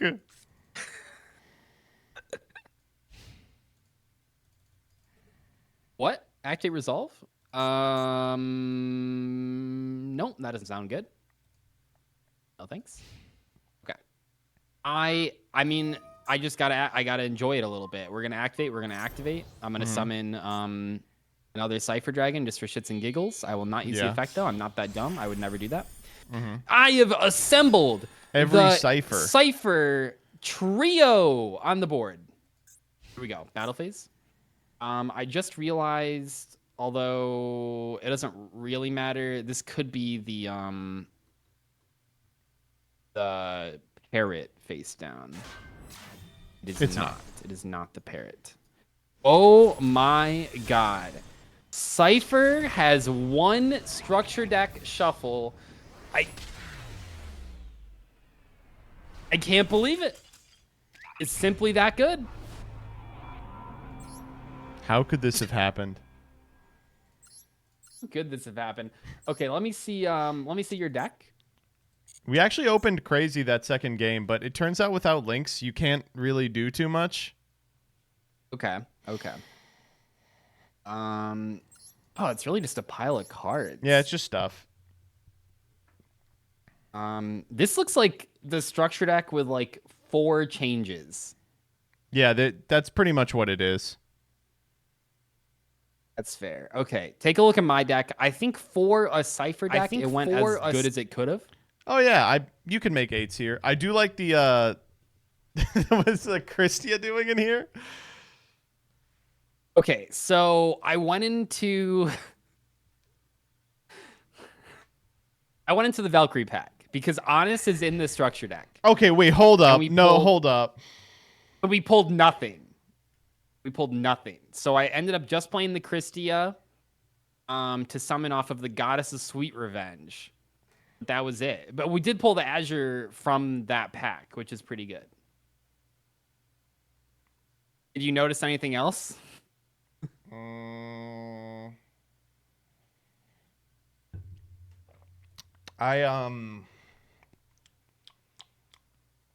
No, I can't say I do. Okay. Oh, I didn't cheat. So see you guys. Did this there is no Cypher pack. There's no Cypher pack. What? They're not in a pack. So I took the creative liberty and decided to craft 3 copies of every Cypher card. Dog! You're telling me the reason your deck consistently set up the rank 8s is because you cheated. No, man, we just do our one of Twin Raptor every game. I was like, wow, that shit is glued to his hand. No, I think Cyber Twin Raptor is a crazy card. No, it's it is. Really it is, especially when you get to play 3 of them. Oh, so that first game, the joke play that I was going to make, but then I realized that you were at low life points, was that after doing the Azure Rune to stop the Pendulum Summon, I was going to tribute summon Christia so that you couldn't do anything. Oh, that would have been funny.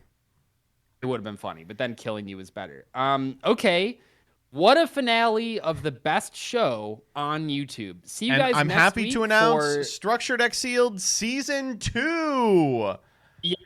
See you guys next week for the series that you wanted to watch. Get your game on. Peace. So originally, we were like, I don't know. I don't think if I opened the Galaxy pack, I could have done anything because it's like we don't have Galaxy Photon Dragon. There's no Galaxy cards in the structure deck. They just suck. Like they had a couple. Yeah. They had Wizard, and that was it. Yeah.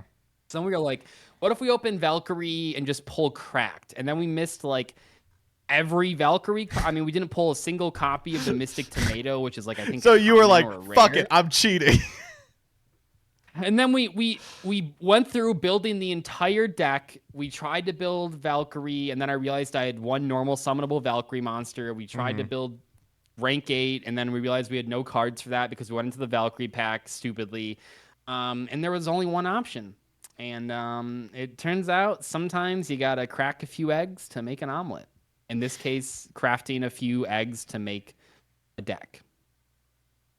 Fuck you. See you later. See you next season. Guys, I hate to do this, but we have to go directly from Yu-Gi-Oh! Into a little bit of a Lestrals. So This probably will make its way onto the clip channel, so let me just give you a little frame of reference for this. I play a significant amount of Alestrals in my free time. It's nice to have a game that I can play that isn't exactly Yu-Gi-Oh! You know what I'm saying? Alestrals, the board states aren't as complex, but it's still super skill testing. I like that it tests a different series of skills than Yu-Gi-Oh! And I've had a ton of fun playing it. Vibrant, interesting community of people. Was not paid to say this. I am not, you know, a holder of Alestral stock. But there is one weird thing about Alestrals, which is there is a singular deck that is just a lot better than everything else. All right? So, the deck that I'm talking about is a deck called Thunder Nexus, and I think there's probably an Alestronauts video about it. Hold up.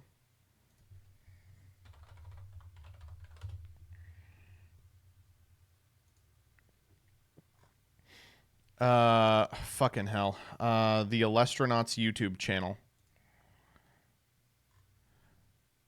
So, this deck has been the best deck for a while now. It's arguable that it was the best deck in the first set, but it is no longer arguable if it's the best deck in the second set.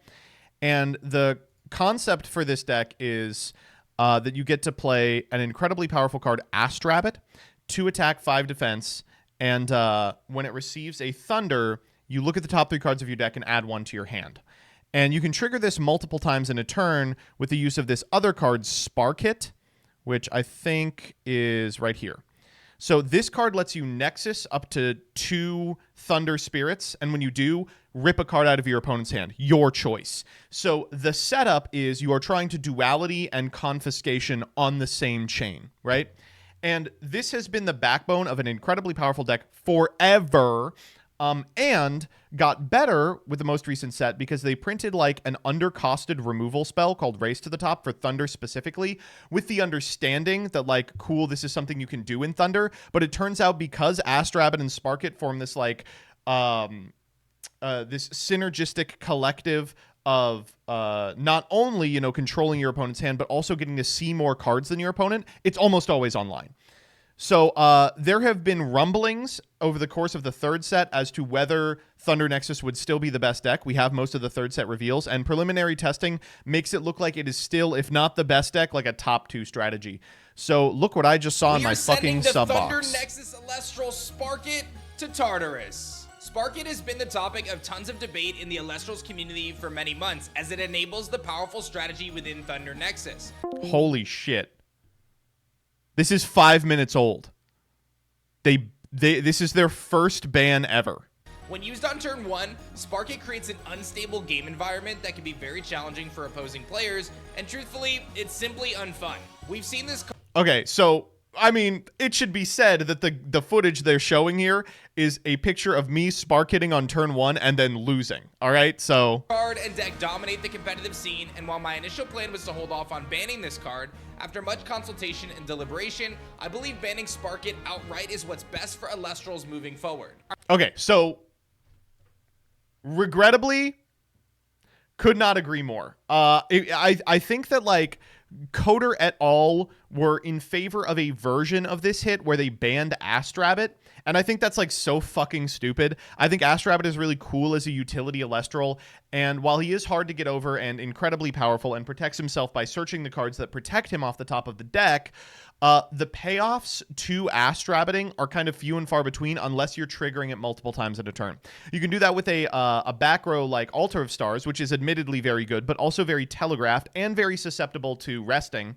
But Sparkit is far and away the best way that you can trigger it. Secondly, Hand Rip. What the fuck? Why did you print fucking Hand Rip? Don't do that. That shit is not fun for anyone. Our newest set, Daybreak, introduces 2 key cards, Glimbat and Dense Fog, which can provide some counterplay to Sparkit. But even with that, the knowledge and Hand Rip effect that Sparkit generates, in conjunction with the other consistency tools within the Thunder Nexus deck, have proven to be problematic. So this is unfortunately a kind of weird situation. Dense Fog's crazy, of course, but they had printed a hand trap specifically for Sparkit, which is like terrible. Like, I'm not playing a card that narrow. Ultimately leading but to now there's a card in the format that does nothing. Who knew all of the answers and could foresee all of the potential problem cards. I simply am not. Sparkit in its prototype phase was weaker and did a random discard, which was changed at the last minute in testing to provide a Last minute changed from random to targeted? You've got to be fucking with me. That's the difference between an unplayable card and the best card in the game. Are you fucking me? At last second we thought, why make it random? To make it targeted. a power level bump. This is the most skull clamped I've seen since Skull Clamp. I've made in designing Alestrals, and simply I want to try to fix that to make the game more enjoyable for the future. Effective August 5th, Sparkit will no longer be legal. Oh, fuck. No, that's too soon. Too soon, Executus. Oh, organized play doesn't start till September 1st. I'm not going to be able to roll kids at a local with this fucking setup. Piss. Any officially sanctioned Alestral events, and will continue to monitor the health of the game. Daybreak will introduce a new Thunder Nexus Alestral called Larvacell, and I can also confirm... Okay, I'm going to be honest with you.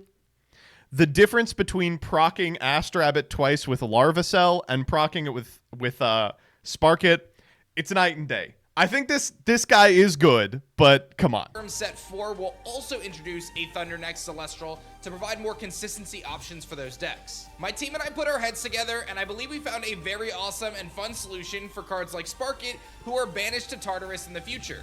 Which, by the way, I hope to not have to do this too often. This is an extreme case, but again, even with hundreds and thousands of games of testing, it's hard to be perfect, and sometimes cards just get away from you. Like I said, I think our solution is awesome and really innovative compared to what other games are doing. What are you, awesome and innovative? Fucking ban list. Sparkit is going to re-release with a new common card next year in Set 5 called Sparkit Escape from Tartarus.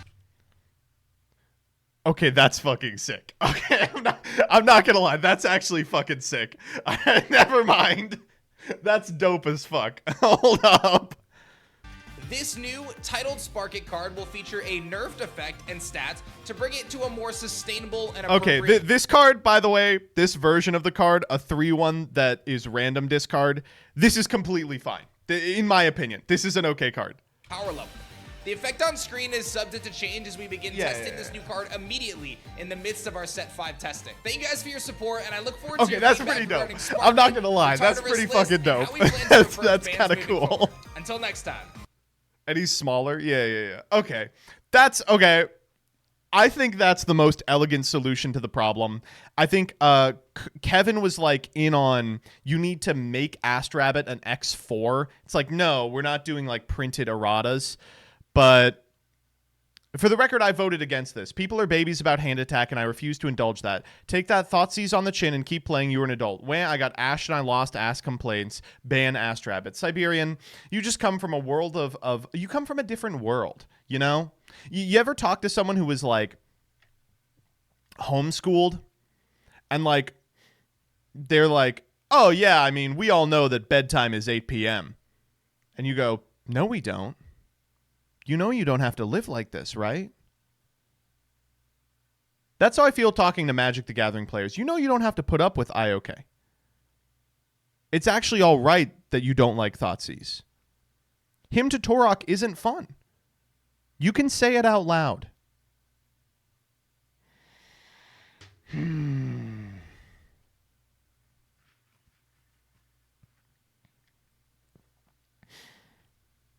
Well, him is a difference. Oh, okay. All right. Okay.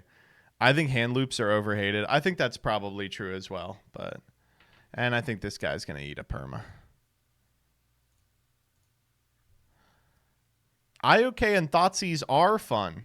You don't have to be this way. Didn't you say duo isn't a problem? Well, duo isn't a problem because it's random and then selected. But sometimes you got to mull to 5 and you get Thoughtseized. I mean, yeah, you know what? Just to entertain Siberian's stupid ass mentality, let me give you sort of like an overview of why I dislike specifically Sparkit. So I think the thing that people are mostly frustrated about is twofold. Firstly is turn 1 Spark It. We'll talk about turn 1 Spark It really briefly. It's Thoughtseize. It takes a card out of your opponent's hand. The problem is, Magic the Gathering, there's a significant amount of cards it can't take, which is lands, obviously. Every card is available to hit in your opponent's hand in Alestrals. Which means that you can take not only the removal spell that would challenge the Spark It, but you also get to play with perfect information to the back row for the rest of the game, which is super important because the back row in Alestrals is game determinative. It'd be like, instead of knowing like, oh, I know what 4-drop is coming, you knew every single play that was going to happen for the rest of the game. Additionally, the fact that it's only really good on turn 1 means that you get into these situations where it's like, oh, I lost the die roll, so like now I lose the game immediately, rather than being like, oh, I won the die roll, my opponent has turn 1 Spark It, but I set my whole hand, so guess what? It does nothing. The card is either like the most busted card in the history of time or terrible, no in between, determined specifically by die roll. That's shit design. And then secondly, this Ask Rabbit thing. I agree that like it is frustrating to get Ask Rabbited 3 times, but there is only one Thunder card that Nexus is, and it happens to also be the Hand Rip card. I'm just saying.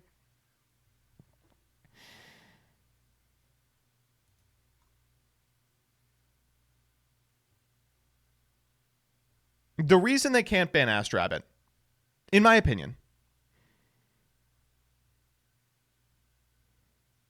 is because there's nothing else Thunder does. It's the only thing Thunder does. There's nothing that Thunder even does outside of Ask Rabbit. All right. That's all I got to say. I haven't played much Alestrals, but can't people just circle this guy for Ask Rabbit? They can, and they don't. So maybe that should give you some understanding of how good that is.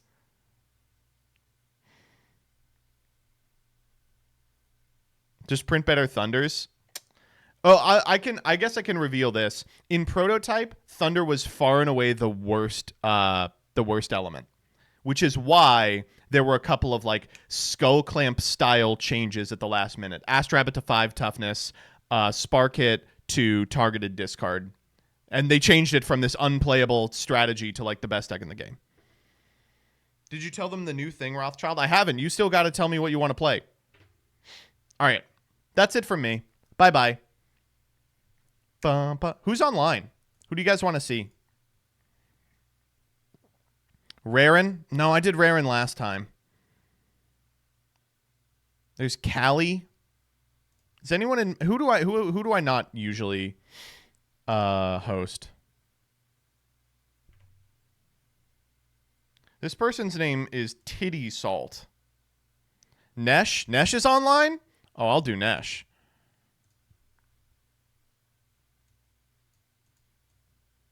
He's talking about EU WCQ? Yeah. Let's go. Raid people with like 2 viewers. You know, sometimes I get a good one, and sometimes it'll be like, whoa, MBT, thanks for the raid. Anyway... My name is the #1 lolly feet sniffer, and I'm super excited to, you know.